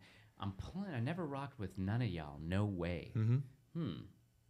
Because I couldn't really hear in the beginning, but The beginning goes hard. waking up to I can't do this anymore. Text. That's about his, I believe, fiance, or there was this model he was going to marry, and she broke things off entirely over the Alex interview. So that's And the I Bible can't do said this I can't have any more sex till till marriage. marriage. No drip till Paris. It Yeah. goes so real. The meek shall flourish, so Yep. where's my heiress? You wouldn't understand how thin the air is. Your friends just staring, everyone's a Karen, claiming that they care, and West wasn't given a fair hand. It's interesting. I like the sample drive of that song. The only problem is when there are samples with actual lyrics behind it and someone's rapping over that it's kind of hard to pay attention to. But I like it. I liked it. Yeah, I mean, it goes back to his roots with like the cut and the chopped soul beats. Those are just amazing. Of course, the mixing on it, you hear it a little better with headphones. The mixing's not perfect yet. Yeah. It's obviously like in a very raw state, and a large part of it came off of like he freestyled it during an interview. And I think it was the Gavin interview. That first few bars he freestyled. Oh, that's right. That's right. Yeah. Hey, can we get Franco and Anderson to debate Protestant and Catholicism on the IDG? Yeah, I'd be down too. That's I wouldn't Sure, I bad wouldn't idea. necessarily want to debate This is a debate. A conversation is something that I'm not really interested in. A conversation for sure, because I don't think a debate. I think Franco debated someone about saints. Yeah, recently. Yep. So I think you guys are more familiar with each other and friendly with each other, so it wouldn't come off as a debate. I think it'd be an interesting discussion. What would you guys even debate about? Franco, what would be the topic if you guys debated on something? What do Well, you we think actually debate? had a debate topic, but Franco's kind of been backing out on me. Oh, what He says was we it? got a Batman debate first. Was it Sola uh, Scriptura? No, completely unrelated, but the Batman 2022 versus the Dark Knight. Batman's better. Yeah. Yeah. Wait, Obviously. say that again. Say that again. The Batman 2022 versus The Dark Knight. Versus The Dark Knight. Those two Batman movies. Christopher Nolan versus. So wait, Dark Knight is the Matt second in the Reeves. trilogy, Yeah. right? The Dark Knight is the second in the trilogy. Yeah. Yes. It's the Joker one. And the Batman is better, you think? I think both so. Both of you guys think Yeah. so. Yep. Well, first of all, my main critique of The Dark Knight is just it's really long. I don't care what anyone says. It's That's very, true. very long. The end's a little like drawn out. Oh, Well, I mean, man. you could say the same thing about the Batman, but I think That it is uses, true. I think it uses it better, honestly. I think I don't know. I'd have to rewatch them again, back to back. I know my wife really enjoyed the Batman, but what's the context that you guys are looking at it in? Just what's the better movie, just stacked up against each other? That's or kind of how it started was out, there and then better we're themes we're involved? talking more like thematically, Yep. what's more right wing, but Uh-oh, look at this. Dark Knight destroys. Dark Knight is better. Dark Yeah, Knight is better. well- yeah, Batman that's is that's better. because it's the Carson normie says it. take. Yeah, it is the normal tape. The critical thinking has been turned off. Exactly. That's what it is. Everyone's like, oh, Damon it's says Dark Knight is objectively better. no, it's not. Oh, he said that? Never mind. oh, yeah, okay, that's my bad. all right, yeah, I'll People, walk out. that's like the thing with the religion debates. Is people are always in my comment like Mormonism's wrong, dude. This is heretical. You need to leave. And I'm like, oh, facts. Let Okay, me be bye. Catholic. Yeah, right. yeah. No, you're telling me now for the first time.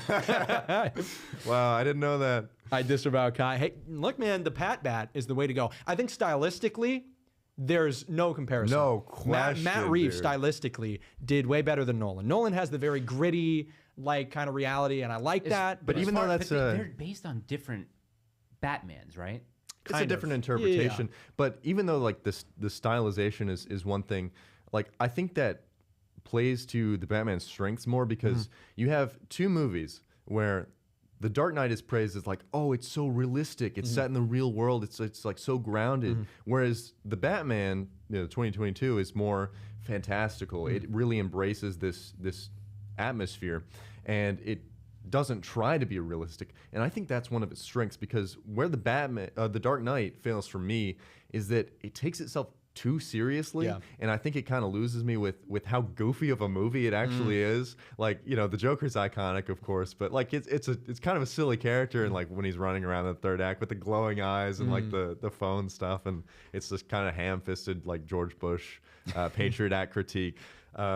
It's like kind of silly, like almost Reddit tier, like actually everyone's maybe bad on the inside, but maybe not, and like this ethical question, and it's like almost like the trolley. Did you guys see them? Did you guys see the Batman in the theater? Yes, I saw it 6 times in In theaters. the theater, okay, and you saw it in the theater. yeah. too. I did. But what I was saying is I lacking think there. where the Dark Knight loses me is the way it takes itself so seriously and tries to be so grounded with a superhero movie, and not just any superhero.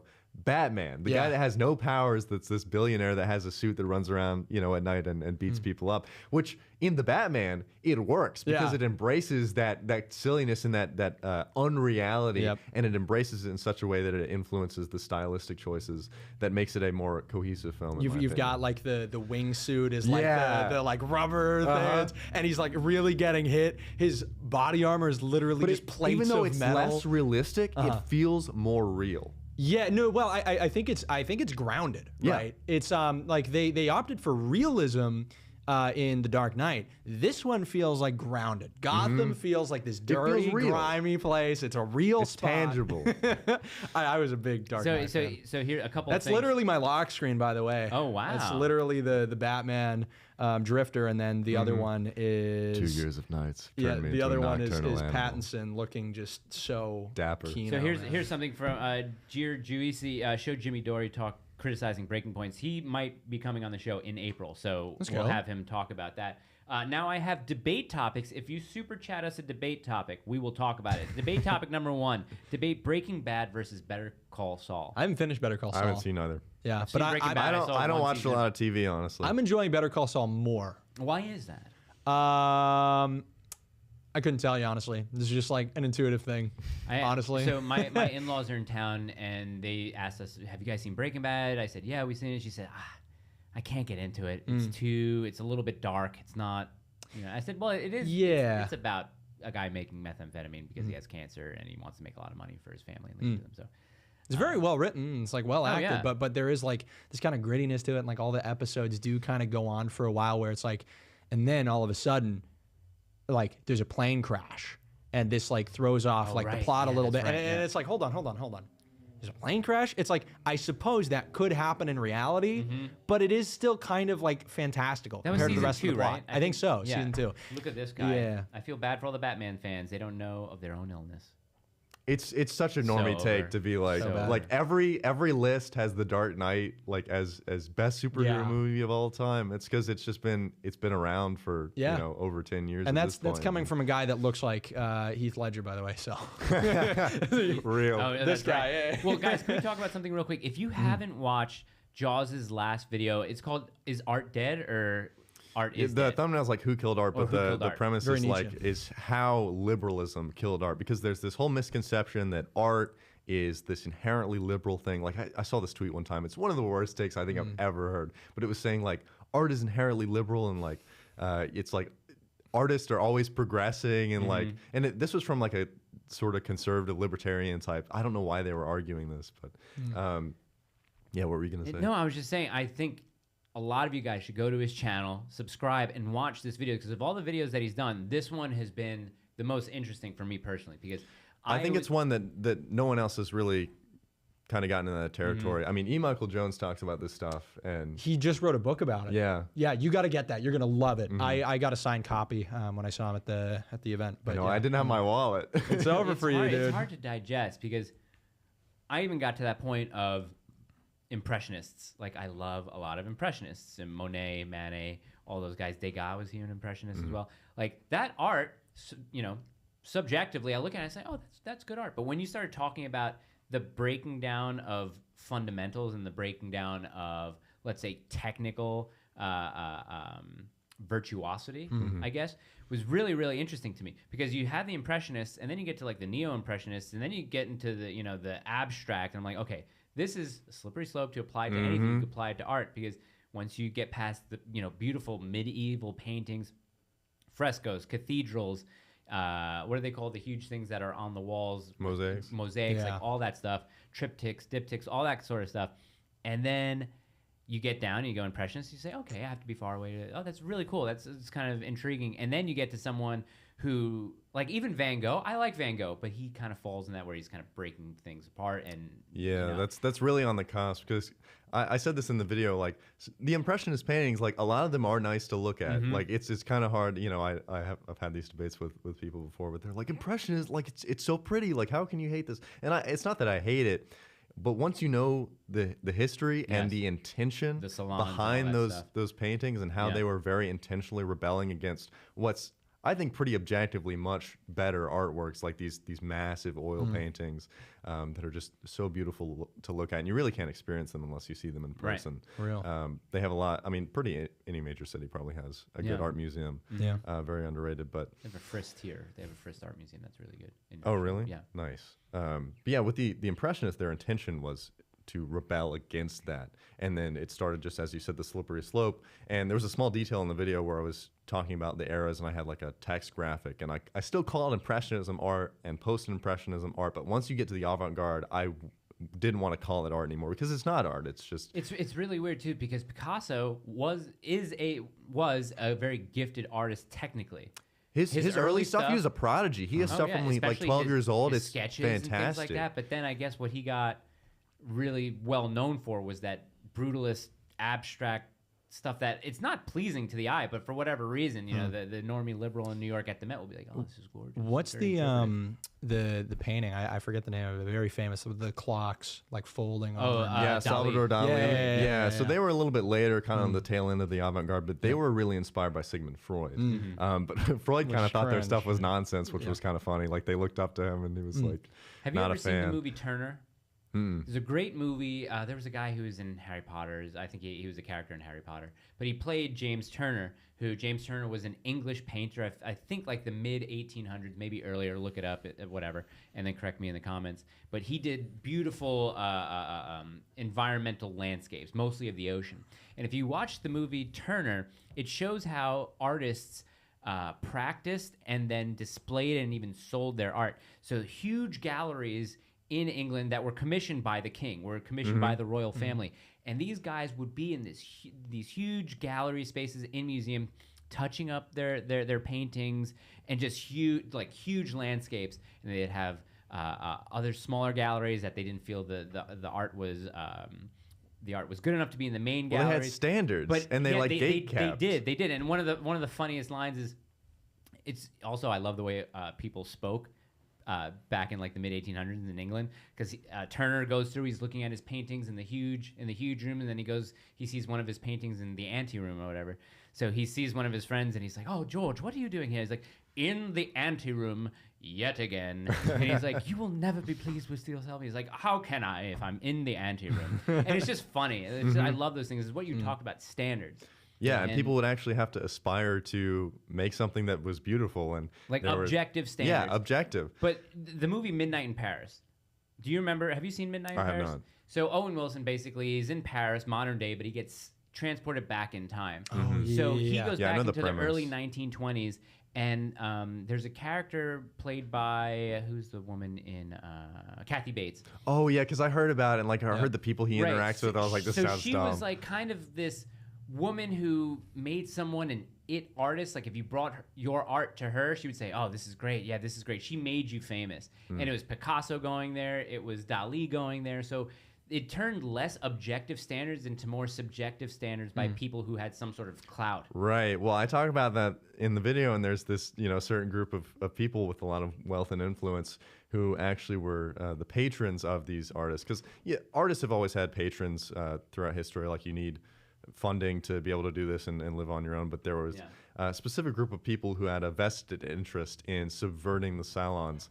And it was really only through this creation of alternative salons and these private collectors and eventually private separate museums that these artists were able to be platformed. And I kind of talk in the video about how this destruction of the standards, of the objectivity has trickled down into culture as a whole. Yeah, that what I was going to mention about the Salvador Dali painting is that it's interesting, some of the objective standards that come out of that. There's a watch. I've been getting really into watches lately. The Cartier Crash, which is this, it looks asymmetrical. Pull up a photo of it.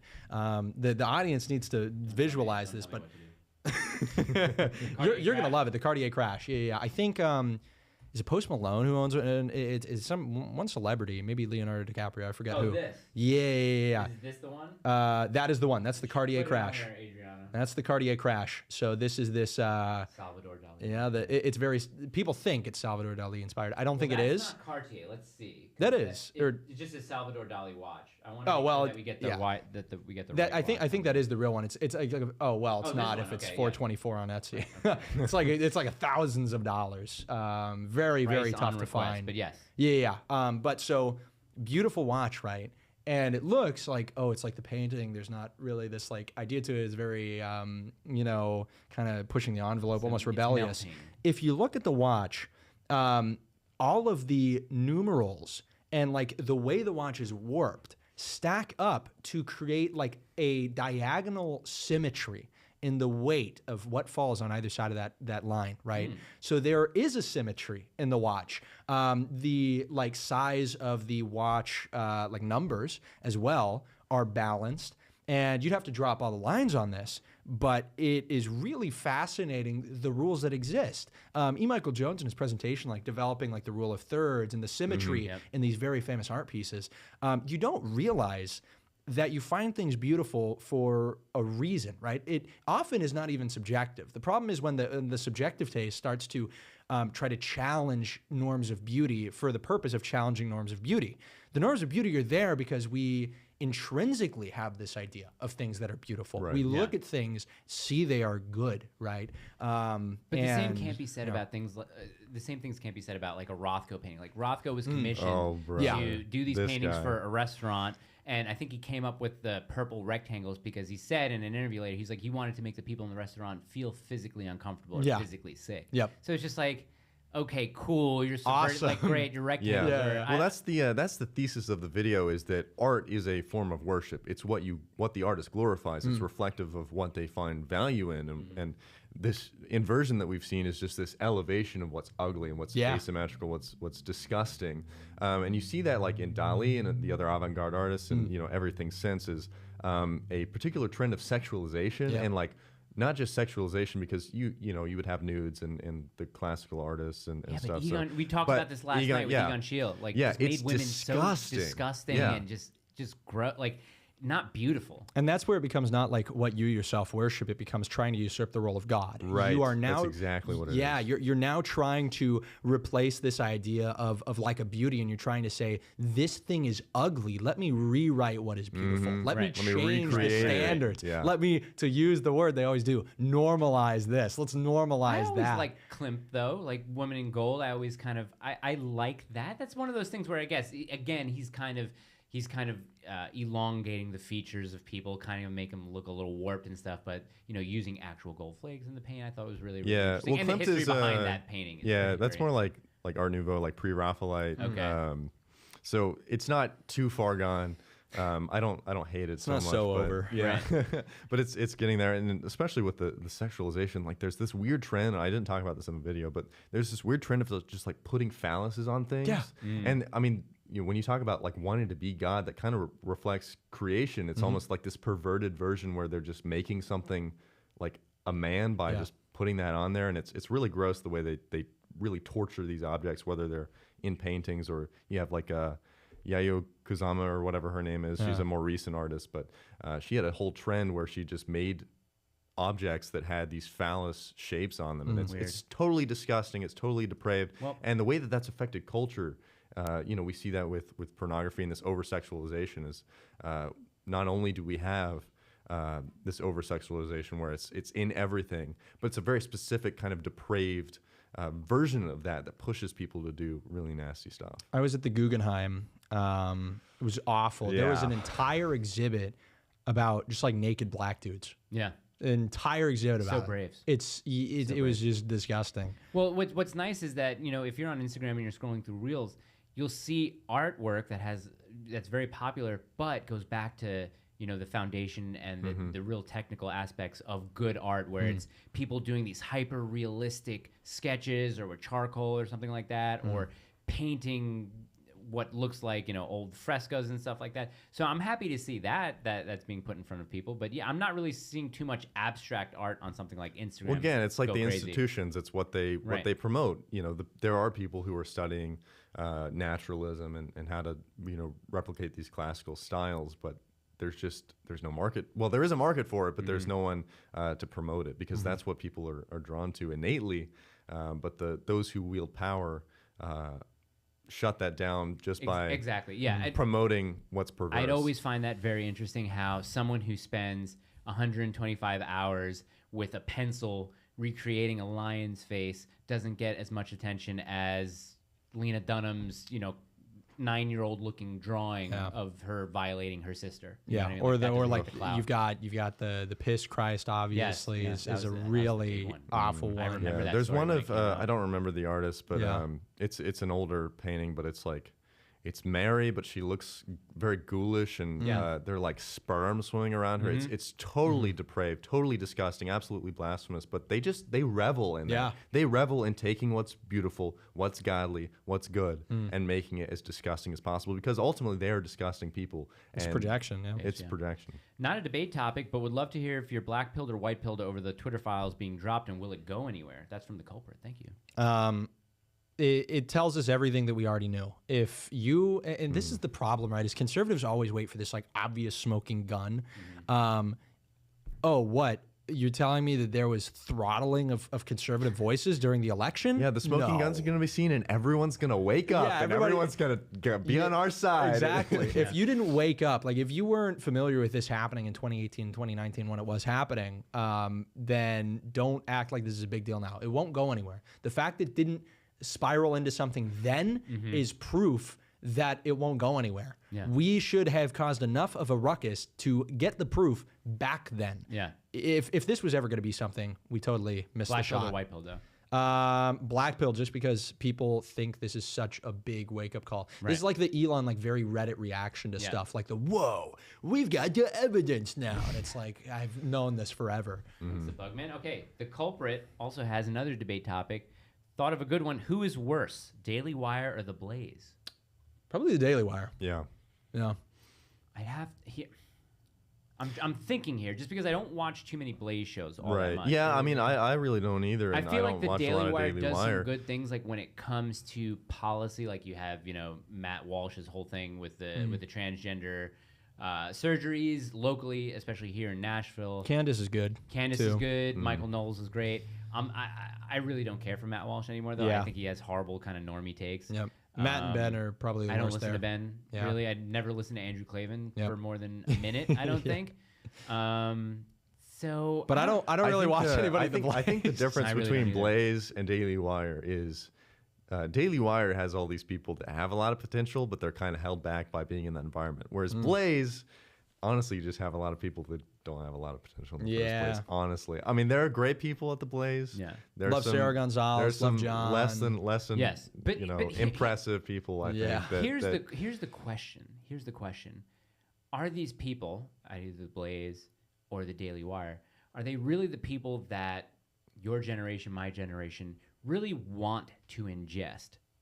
No, right? Glenn Beck. That's what You're I'm saying. really letting the Mormons down, dude. Well, like, also, come on. kind of boomerish. You know what I mean? Very. I felt if Gina and I were at the Daily Wire, I think we'd improve it. Big time. That's just we're really, getting a little it bit- comes down to a money thing. The boomers have the money, and so they're appealing to the boomer talking Yeah, points. it comes down to the Daily Wire not having me on their show and the Blaze having me on their shows. So Yeah, before. for real. But it's and also I've been on neither, so so you just hate the entire system, right. Well, I'm thinking about like who I know that's on the Blaze. Like John's on the Blaze. I think John having his own. I don't even know if John should be like on either of these two places because he's so Well, good you can independently on his contribute own. to an organization without like being totally on board with, Which is with probably everything the they're smart doing, thing to which do. is probably the I think smart when- thing I to think do. Sav with Turning Point is probably going Yeah. to be doing good things. But When John Miller was on the Blaze, now that was good. He had the best Blaze show there was. The White House Report was the best, and then he got out. well, see, here's the thing: do people, kids, whoever, do they want to hear about policy or do they want to hear about culture? Because the shows that just really rail on about policy, obviously, downstream from culture or the other way around. But I'm just wondering, like the people who have shows who speak mostly about policy, it's boring.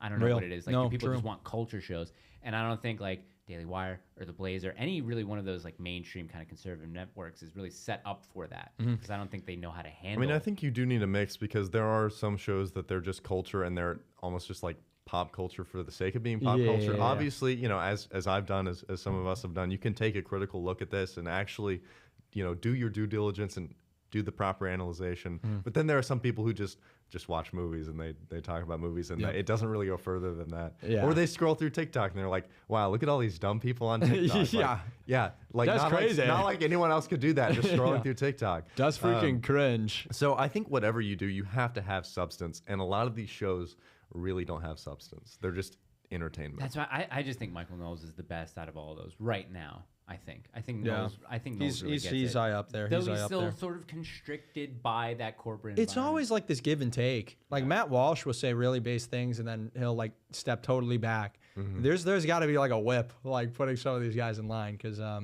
they get too based. It's like yeah, they really do. Okay, here, Tim Hawley, super chat. Thank you, Tim. Frequent super chatter and just commenter all around in the nation. Let's just establish a new country exclusively for Christians. I'm thinking somewhere like Idaho or Maine. Also, I'm looking forward to watching the God is Great panel. Oh, awesome. I hear Idaho's awesome. Idaho's great.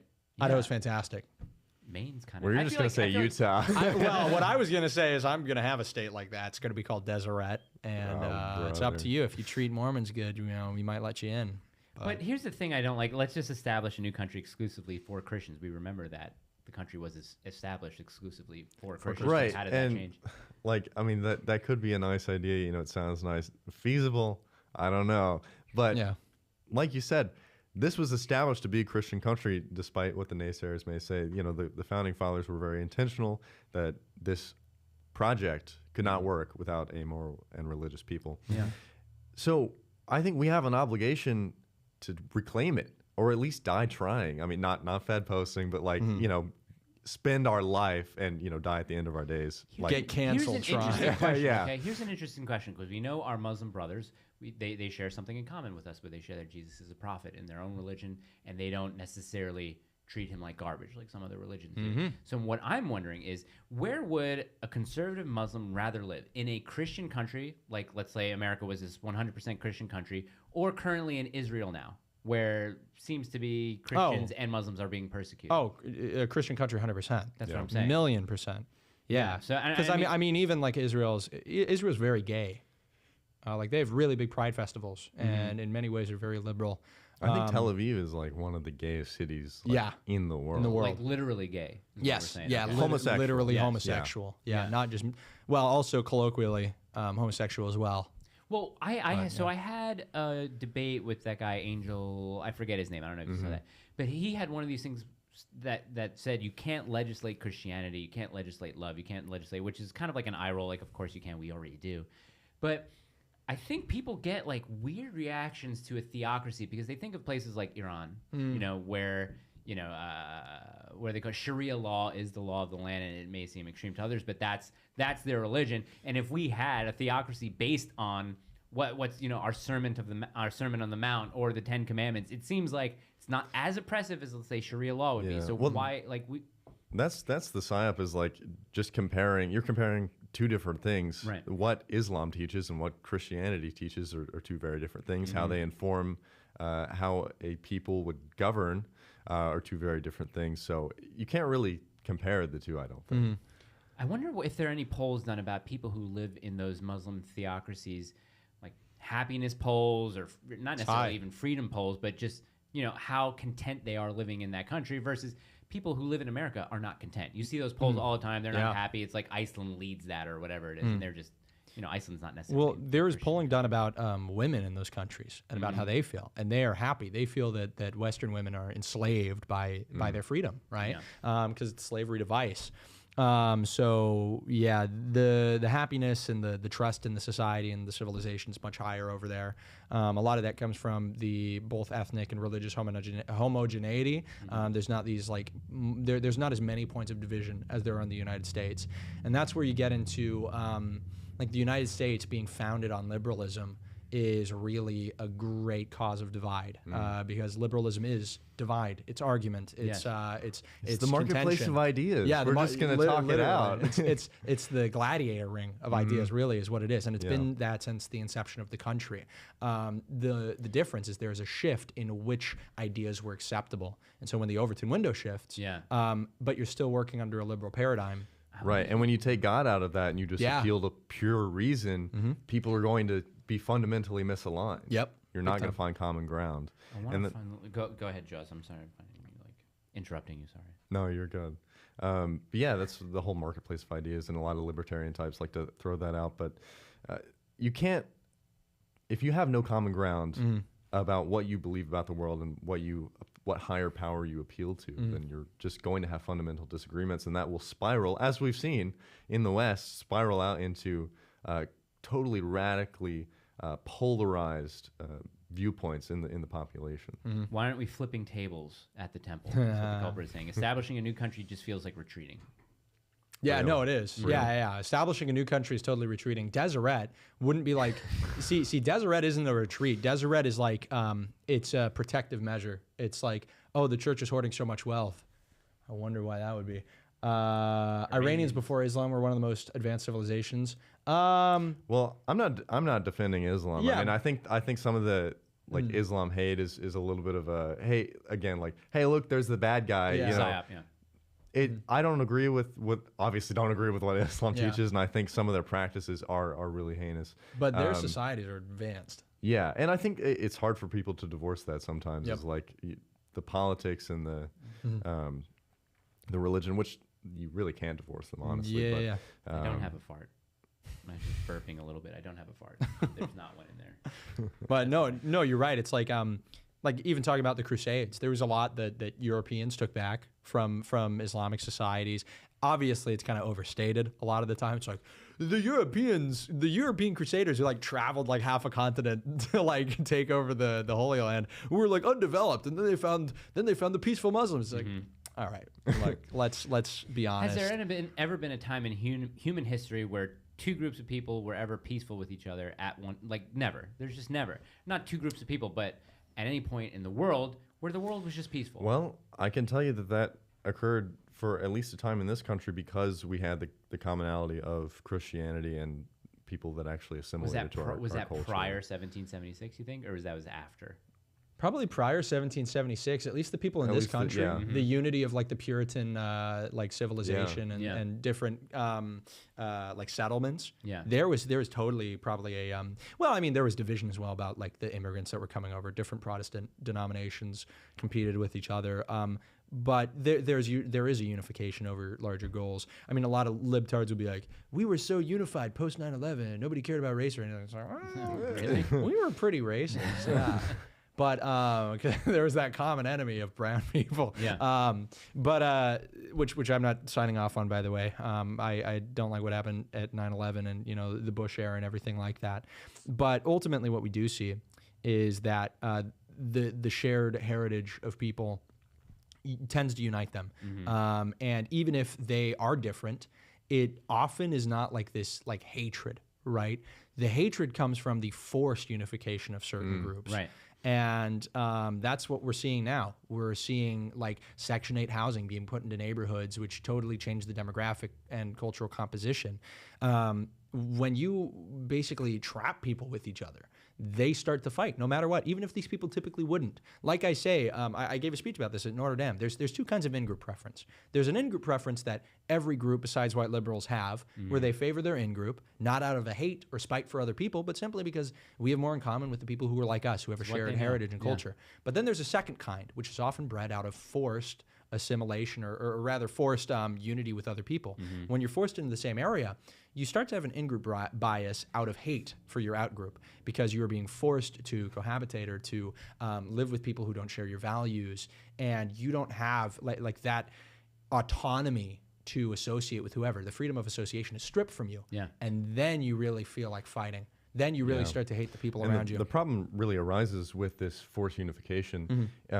It comes from the fact that liberalism is a religion in and of itself, and they believe that religion, this belief in liberalism and the freedom that everyone shares, will unify them. That if everyone can just do whatever they want, then everyone's going to get along. And obviously, just in reality, that doesn't happen, because the truth is that Christianity is the only thing that can unite all people, because it doesn't make the differences go away, but it means that we have this commonality, that we're all adopted into God's family, where we have grace for one another.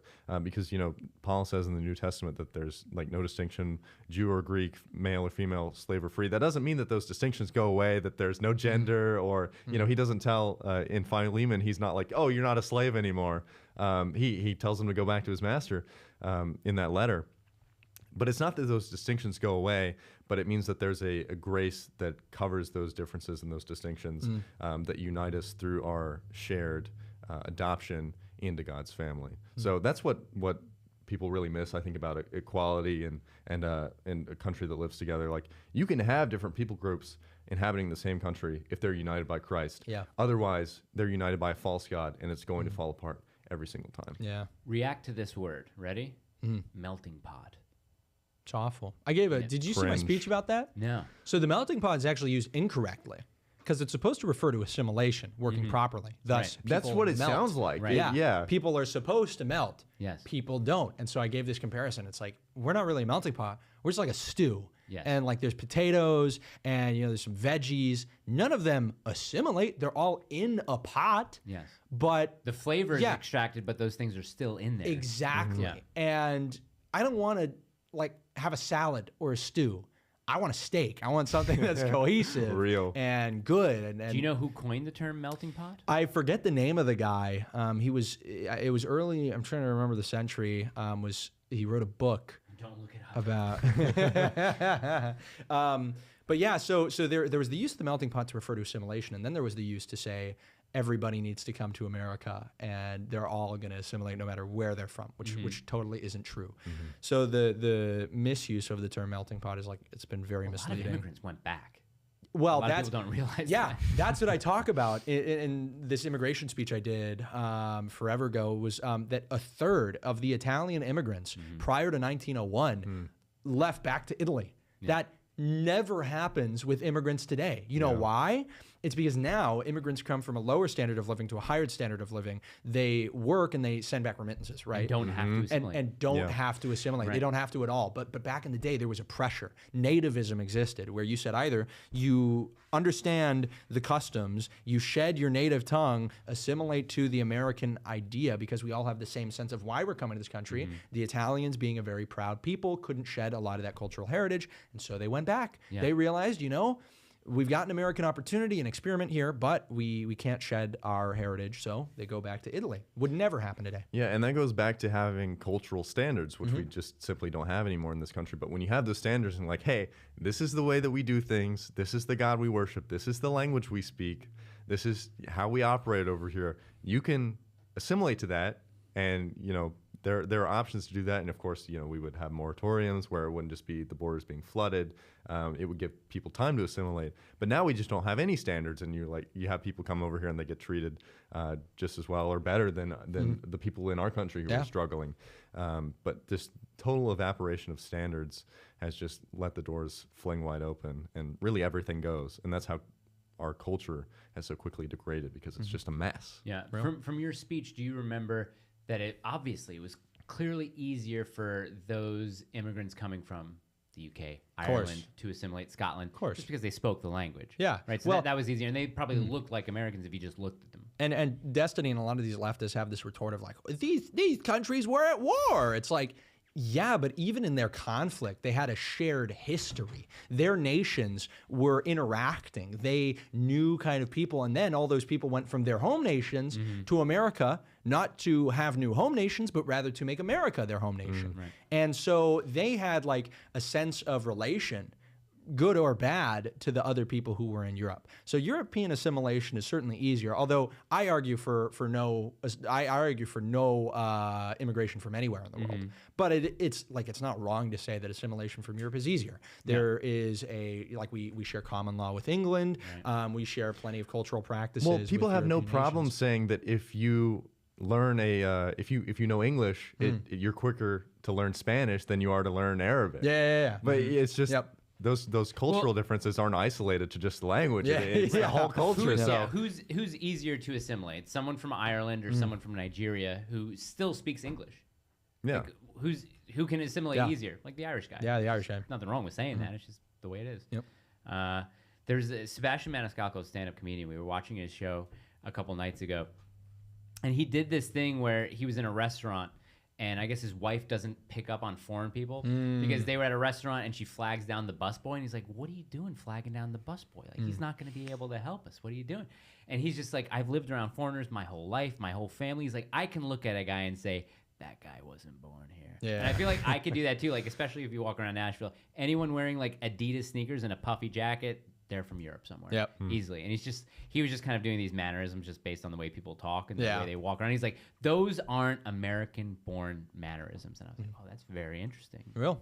Joking, still telling the truth. Yeah, they're like little simple things about like taking your shoes off inside somebody's house, or like the culturalness of like seeing people's family. I think the CIA caught someone one time because he was carrying a bouquet of flowers upside down. And they do that in, I don't know if it's all of Europe or a specific place in Europe. Why but do he they was do just, that? So the water drains out of it? I don't know, but we don't do that here. Yeah. We hauled it straight up, but they caught a He spy. did 3 like this. The thing from Inglourious Bastards, 3 instead of 3, which is real, which is totally real. My German mother does 3 like this. I saw a video on Instagram about these little Japanese kids who they were in a classroom, and I guess what they were doing was someone was filling the role of an elderly person getting on the bus, and the other kids were taught how to help the elderly person get on the bus.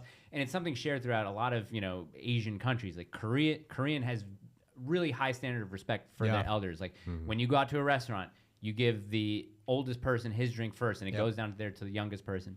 And I'm just saying, like, we don't have that culture here.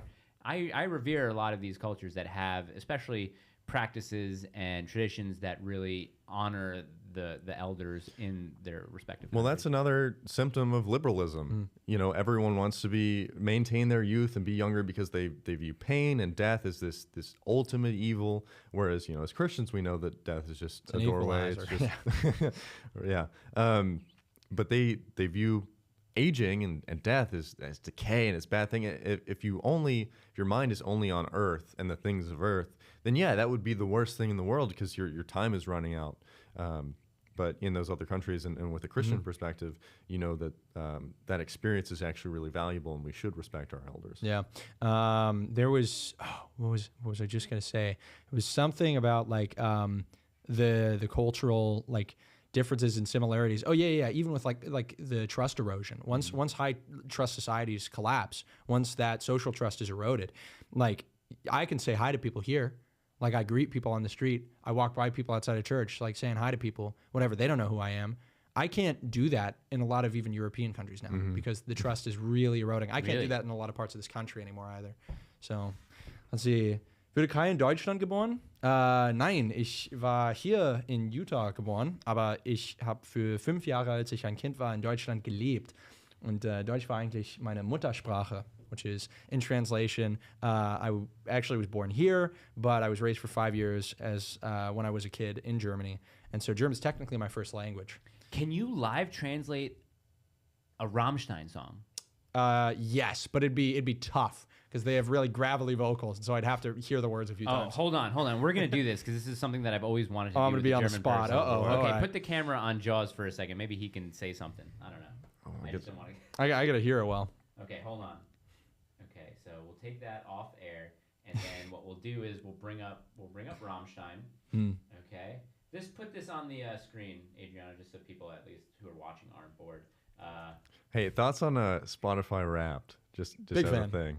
Fan. I love Spotify Wrapped. Yeah, because I got Ye as one of my top artists. Okay, I did last year too. I'll play a song. Okay, and then I'll stop every maybe one line or two. Okay. Ready for this? Yeah. You might need to play it a few times for me to catch the words. Okay, it's going. I'll turn it up on the. You turn it up? Yep. I know he's counting down, right? I can't even hear it. Yeah, 7, 8, 9. Is out? Out. 10? No, it's out. Really? Yeah. Like turn off or out. What is that in English? Else. Out. Is aus. Out. Say A-U-S. Okay, yeah. here we go. Same root. Everybody waits for the light.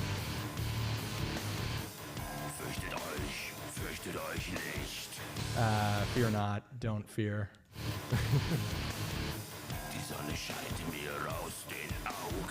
The sun shines on my eyes. Or out of my eyes.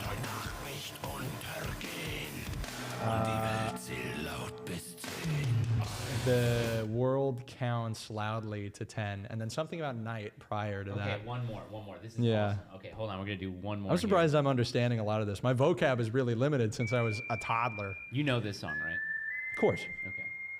Let's get to the actual. Engel. That's Angel.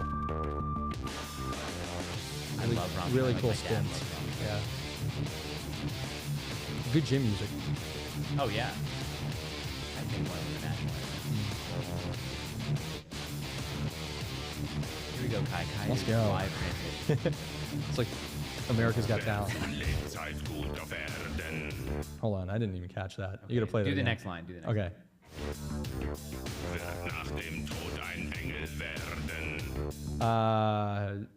He's going to, after he's dead, do something. I forgot the ending word there. I don't know if I know that. I can't even understand what he's saying there. It's like too gravelly. You broke down the first one pretty good. Yeah, the first one was easy. They were talking slower and more decipherable. It's just that I can't even make out the words with that.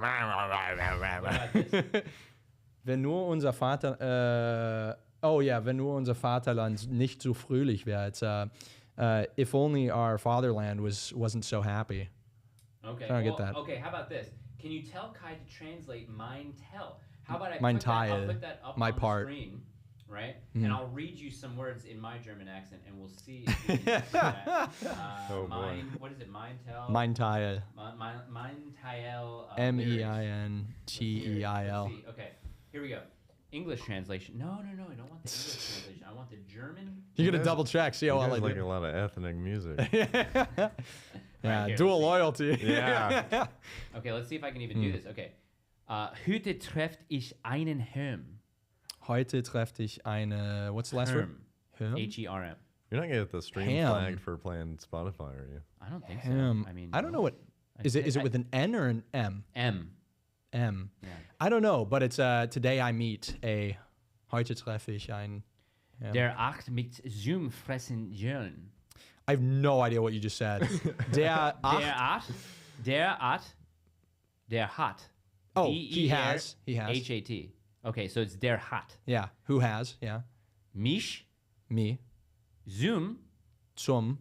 He. Fressen. Eating. Yeah. Fressen Jön. G-E-R-N. Jern. G-E-R-N. Gan. Oh, gern. Oh. It's a hard hold on. G. Hold on. Read the whole 2 lines. Der hat mich Zoom fressen gern. He likes to eat me. Weiche Talle und Ausharte. Hold on. Say the first 2 words. With W-E-I-C-H-E-B. Weich. Weiche. Weich. Yeah. Weiche T-E-I-L-E. Teil. Teil. Und auch harte. Soft parts and hard parts. Stechen. Stechen. Auf How's it der- spelled? How's it spelled? S-T-E-H-E-N. Stechen. E-H. Stechen. Stechen auf der Speskarte. How do you spell that last word? S-P-E-I-S-E-K-A-R-T-E. I'd have to read it. I don't know. Yeah, but stick something. I don't know. Denn du bist, was du isst. Oh, then you are because you are what you eat, Und ihr wisst, was es ist. and you know what it is. Es ist mein Tellen, nein. It is. Tell, nein. It is my part. No. Oh, the stream ended. Did it get flagged? Did it I get guess live did. flagged? Like, did it get flagged?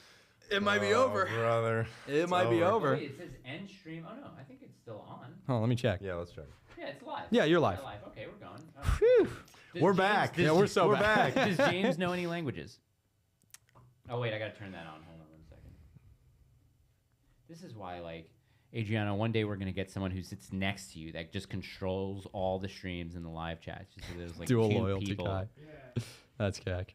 I know English. It's still going. You know English? Do you know any other language? Well, where's your family from? James Anderson White. Does it have 2 eyes Such a in it? or base no? last name. No, so the white in the Instagram handle is because I'm James Anderson White II. Oh, so I clever. just like moved it in. It sounds but yeah, Anglican. no, Anglican? we're Anglo, yeah. Okay. Actually, I think mostly Scottish, but like a very high percentage English as well. Pretty much exclusively. I mean, there are a few other like Scandinavian stuff, but yeah. Well- I mean, it's on brand. I'm white. That's true. We like that. Real. Let's go. We're so Name back. physiognomy. Okay, so how about Checks this? out. I could speak Spanish. So if anyone wants me to say something in Spanish, throw a super chat in there. If anyone wants anyone to, Do you speak Spanish? Yeah, claro que sí. Oh, that's Yeah. awesome. I need to learn Spanish. What is there a phrase that you would like to know, or just something common that you would want to? Would want to know? Yeah. I got no clue. Donde está el baño? Yeah, where's the Right, bathroom? Right. Como se dice was my most useful.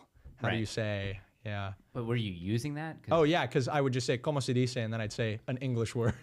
Now, see, there's very big differences between different cultures. Yeah, in Latin Spanish America. changes. So, like Dominican and Puerto Rican. Good luck. Yep. Argentinian Spanish Argentinian. is very that sounds sing-songy. very Italian. Yeah. No, it It really does. does. Mhm. Yeah, there's some Spanish dialects that are very Yep. similar Then you to have Italian. Spain, There are where even you have the lisp. yeah, Yeah, there are even well, parts of they Europe use where the you lisp. can like use them interchangeably. They use the lisp in parts of Argentina, I think. Sometimes, Yeah. it's not as pronounced. Yeah, it's not as pronounced, but yeah. when you really stack Italian and Argentinian Spanish next to each other, it's very. I would love to close. learn how to speak Italian. Yeah. I love it. Well, Argentinian Spanish, that's what I got to learn for my mission. I took a semester of Italian. I mean, obviously you can't get fluent in a semester, and I probably forgot most of it. But I did take Latin in school, which obviously I can't speak Latin, but Latin helps a lot with English. Like I probably learned more grammar in Latin than I did in English class. That's funny, The dude. best Spanish word is lechuga. It's kind of That's lettuce, yeah. Beep beep weird. lechuga. You remember that meme? No. It was a meme with what was that show with the rabbits? There's like a sister and brother. Oh, Max and Ruby. Yeah, it was Max and Ruby. and Ruby says something, and then Max says beep beep lechuga. Really? Yeah, I was like this. Beep beep lettuce is the original, and then they translated it for some reason. It became a Spanish name. Like Did you beep guys beep meet my daughter lechuga. last night, or you saw her? I've met her before. Yeah, Yeah, we were Kai's met reading her. all about oceans. Dude, oh yeah, that's right.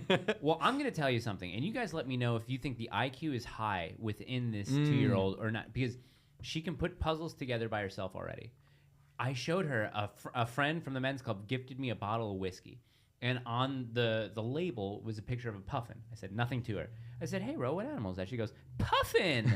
I said, Love "Okay." puffins. I mean, it's very very interesting, but her memory, her her photographic memory, she has these cards with the alphabet letters on the back and the pictures on the front. We'll put 16 of them out, and I'll say, "Give me something that starts with a Y." Yak. Yep. Give me something that starts with a Q. Queen. Put it back, like 100 of these That's cards. pretty And I'm good. saying, That's good. is that, at the level, or is she a little bit She might be a little that? above. If she can identify puffins that are not in like the It was only the books- head. It was only the head. Oh, of the that's puppet. even It wasn't better. even the Yeah. body. So Yeah. totally different art style. Yeah, the ability to pair them up. Yeah. And to identify the same object. Is We went to pretty the good. aquarium in Chattanooga, which is Tennessee Aquarium is fantastic. one of the best yeah. aquariums I've ever been to, and it's very weird that it It's just one of the happens to best be in the Chattanooga. You big country. aquarium It guy? has like these. No, well, it has these. You travel as a kid. Your parents take you to True. aquariums, and you have a kid, you take them to aquariums. But even Florida, like you expect the aquariums there to be good. You go to Chattanooga, and they're like these this 2-story exhibit where you go around it, kind of like the Guggenheim. Yeah. But it's all built into the wall. It's fantastic. That's pretty It's sick. a cool. So aquarium. we're in one of the we're in one of the exhibits, and she's going blue tang. What are you saying? Blue tang. And I said to my mom, like, what are you saying? That's a blue tang. That's a fish. Yeah. And I was like, Yeah, how this is does the dory she- fish. How does she know this? It's insane. That's nuts. So I think her ability to, and I think it's honestly, and this is something that we never wanted to be, where it was like, okay, sit her in front of the TV just so that we can get her time to ourselves. But she's watching things like, animated shows and a little bit of Sesame Street. But she was very late to start speaking. Not that we were kind of getting worried, but those shows I think really do help kids.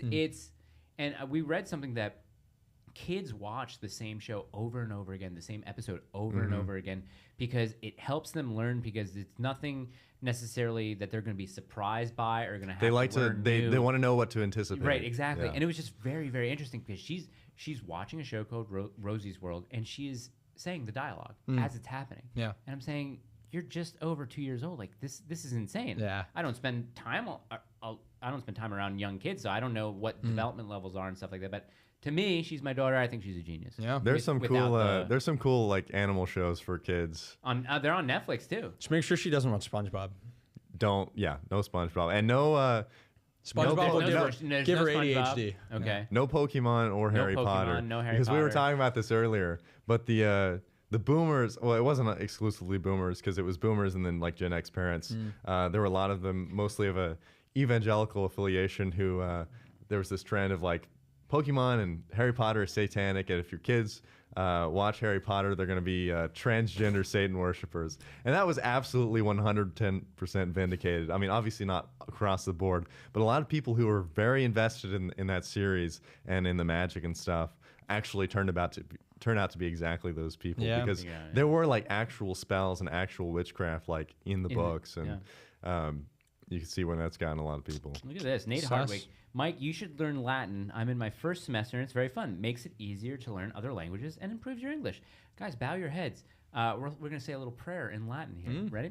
Ave Maria, gratia plena, Dominus tecum. Benedicta tu in mulieribus, e benedictus fructus ventris tui, Jesus. Sancta Maria, Mater Dei, ora pro nobis peccatoribus, nunc et in hora mortis nostri. Amen. Real. Is the Hail Mary in Latin. That's sweet. And I just learned the Glory Be. You know the Glory Be. Glory be to the Father, the Son, and the Holy Spirit, as it was in the beginning, is now, and ever shall be. In Gloria Patri et Filii et Spiritus Sancti, et nunc in semper est. Oh God, it's so hard to learn these things, but et nunc in semper. I don't know. I'm learning still. But let's see. Kai, check out Stephen Hamilton. He's Orthodox Christian who engages LDS really well and fairly. Okay. I may. Someone wanted me to translate this. Tengo evidencia que se puede poner Hillary Clinton a la prisión. That's obvious. He has evidence. Hold on. We have evidence to put Hillary Clinton in prison. Yeah, that's. I was and listening. then all of a sudden the stream ended. Yeah. Whoa, what happened? I was listening to. I mean, a lot of conservative people will talk about this gendered language and stuff like that. It's very interesting when you look at Latin, Yeah. Spanish, German. Italy. Yeah. Oh, German has gendered language. I didn't realize that. Yeah, daddy. Oh, really? Oh, very interesting. Very but I wonder why, like, English doesn't have gendered language, or does it? It's just we the just article speak it. the. Right. Yeah. Okay. Yeah. Oh, interesting. It's the difference in articles, yeah. Feminine It's and Sacula masculine. Seclorum, yes. It's Sephraham Hamilton, not Stephen. I made a mistake. Seraphim. Seraphim. Doge Boy wants to know, what's wrong with SpongeBob? The jump cuts are so frequent that kids often have they struggle with Really? having stuff that doesn't move as quickly. So ADHD has been seen to develop in kids that get raised off of it. Yeah, it's dopamine overload, Yep. and it's Take totally it back, a lot of SpongeBob it's will freak you up. Yeah, a lot of it's incoherent. These are the same people that were arguing for The Dark Knight, I think. Yeah. Really, Their brains were fried on Yeah. SpongeBob, and then they had everyone tell them that this movie is so cool. Yeah, they and they couldn't can't accept wait. any alternative opinion. Real. Well, maybe I don't want to consider myself a contrarian, but just based on the number of people who stand The Dark Knight, I would probably say the Batman. Real. just It's to be that it's guy. the true artisan's choice. Wow, real. guys, we did 2 hours. I think we should wrap it up, guys. Thank you guys so much for coming to the stream. We really appreciate it. We have 2 very young and eligible bachelors here in the studio. So real. I assume. I mean, I'm taken. okay. Taken by the Lord. Facts. Yeah. Facts. So we'll put their descriptions to their links and all that other stuff. And let's see here. Go to I'm Doing Merch. Get some new merch. Right? Looks You guys- easy. you No sell drip. merch? Any of you guys sell merch? I have the I'm Doing Great shirt. Yeah. Oh, your merch. You're talking about my merch. Both of you your had it. merch, It's kind of, yep. you know, it's a bummer that you didn't bring it with you. I But, almost did actually, but I sleep in it sometimes. Oh, that's good. It's very Nice, comfy. We're back. Very comfy. We're so back. When Go I don't watch sleep your naked. video, go watch your latest. I'm gonna put the link to that latest video in the description. Kai, if you want to plug anything, are you speaking? anywhere coming up soon? No, I just spoke at Notre Dame in Delaware. If you guys want me out to speak, I do a lot of campus speaking. Notre Dame Invite me and out. Delaware? Or did And you say Delaware. Notre Dame in Delaware? Notre Dame and Delaware. Okay, Yeah. Indiana and Delaware. Yes, yep.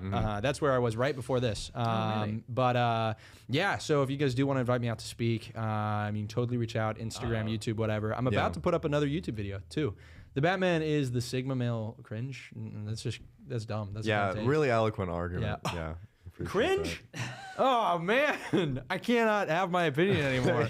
I'm not the soy jag. I'm not. Well, guys, thank you so much. We really appreciate. thanks you for being having us here. on. Guess what we're gonna have? We're gonna have some dumps. We're gonna Dumps. have some bows. We're gonna have some beef shank. We're gonna go do that. We're gonna have a great time. And oh wait, do you have something that you're doing later tonight? Gina mentioned that. Oh, Kai might not be a bill.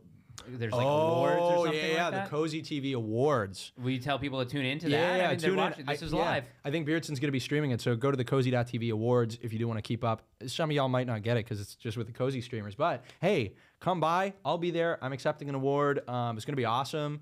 It'll be a great time. So Cozy.tv, and you'll find it up there. It'll be Someone big. did ask when is Beardson going to be on the show, and never, because he is banned. That's part of the lore. He's Yeah, banned. He violated the first article of the the first Grateful Nation rule of Constitution. IDG. Yes, exactly. I It's the pleaded first for him. article of it. Yeah. I pleaded on his behalf. Don't ever invite yourself onto the show. In any sort of capacity, say like, hey, I really think this would be an interesting subject. I'm well versed into it. I'd love to come on the show. Banned. Don't ever say like, have you ever thought about having this person on the show? I can get in contact with. Banned. I don't even want the suggestion. If you suggest anything, if you try to positively contribute to the show, you're out. you think you do this better than no? love Nobody it. does it better than Uncle Mike. Okay. And yes, Uncle Mike is letting you guys know when we get the go ahead that when we know we're going to be on censored. A lot of people are still confused. We're not leaving YouTube entirely. Okay, so we're moving a portion of the show to censored. That's going to be a fun show, a live show, a call-in show. Gavin's going to be our first guest on it. It's going to be great. But other than that, have a very happy and blessed Sunday, and we hope to see you soon. God bless. God bless. So real. That was real. That was bass. Nice. That was bass. Yeah. Look at that. 1,000 people. Base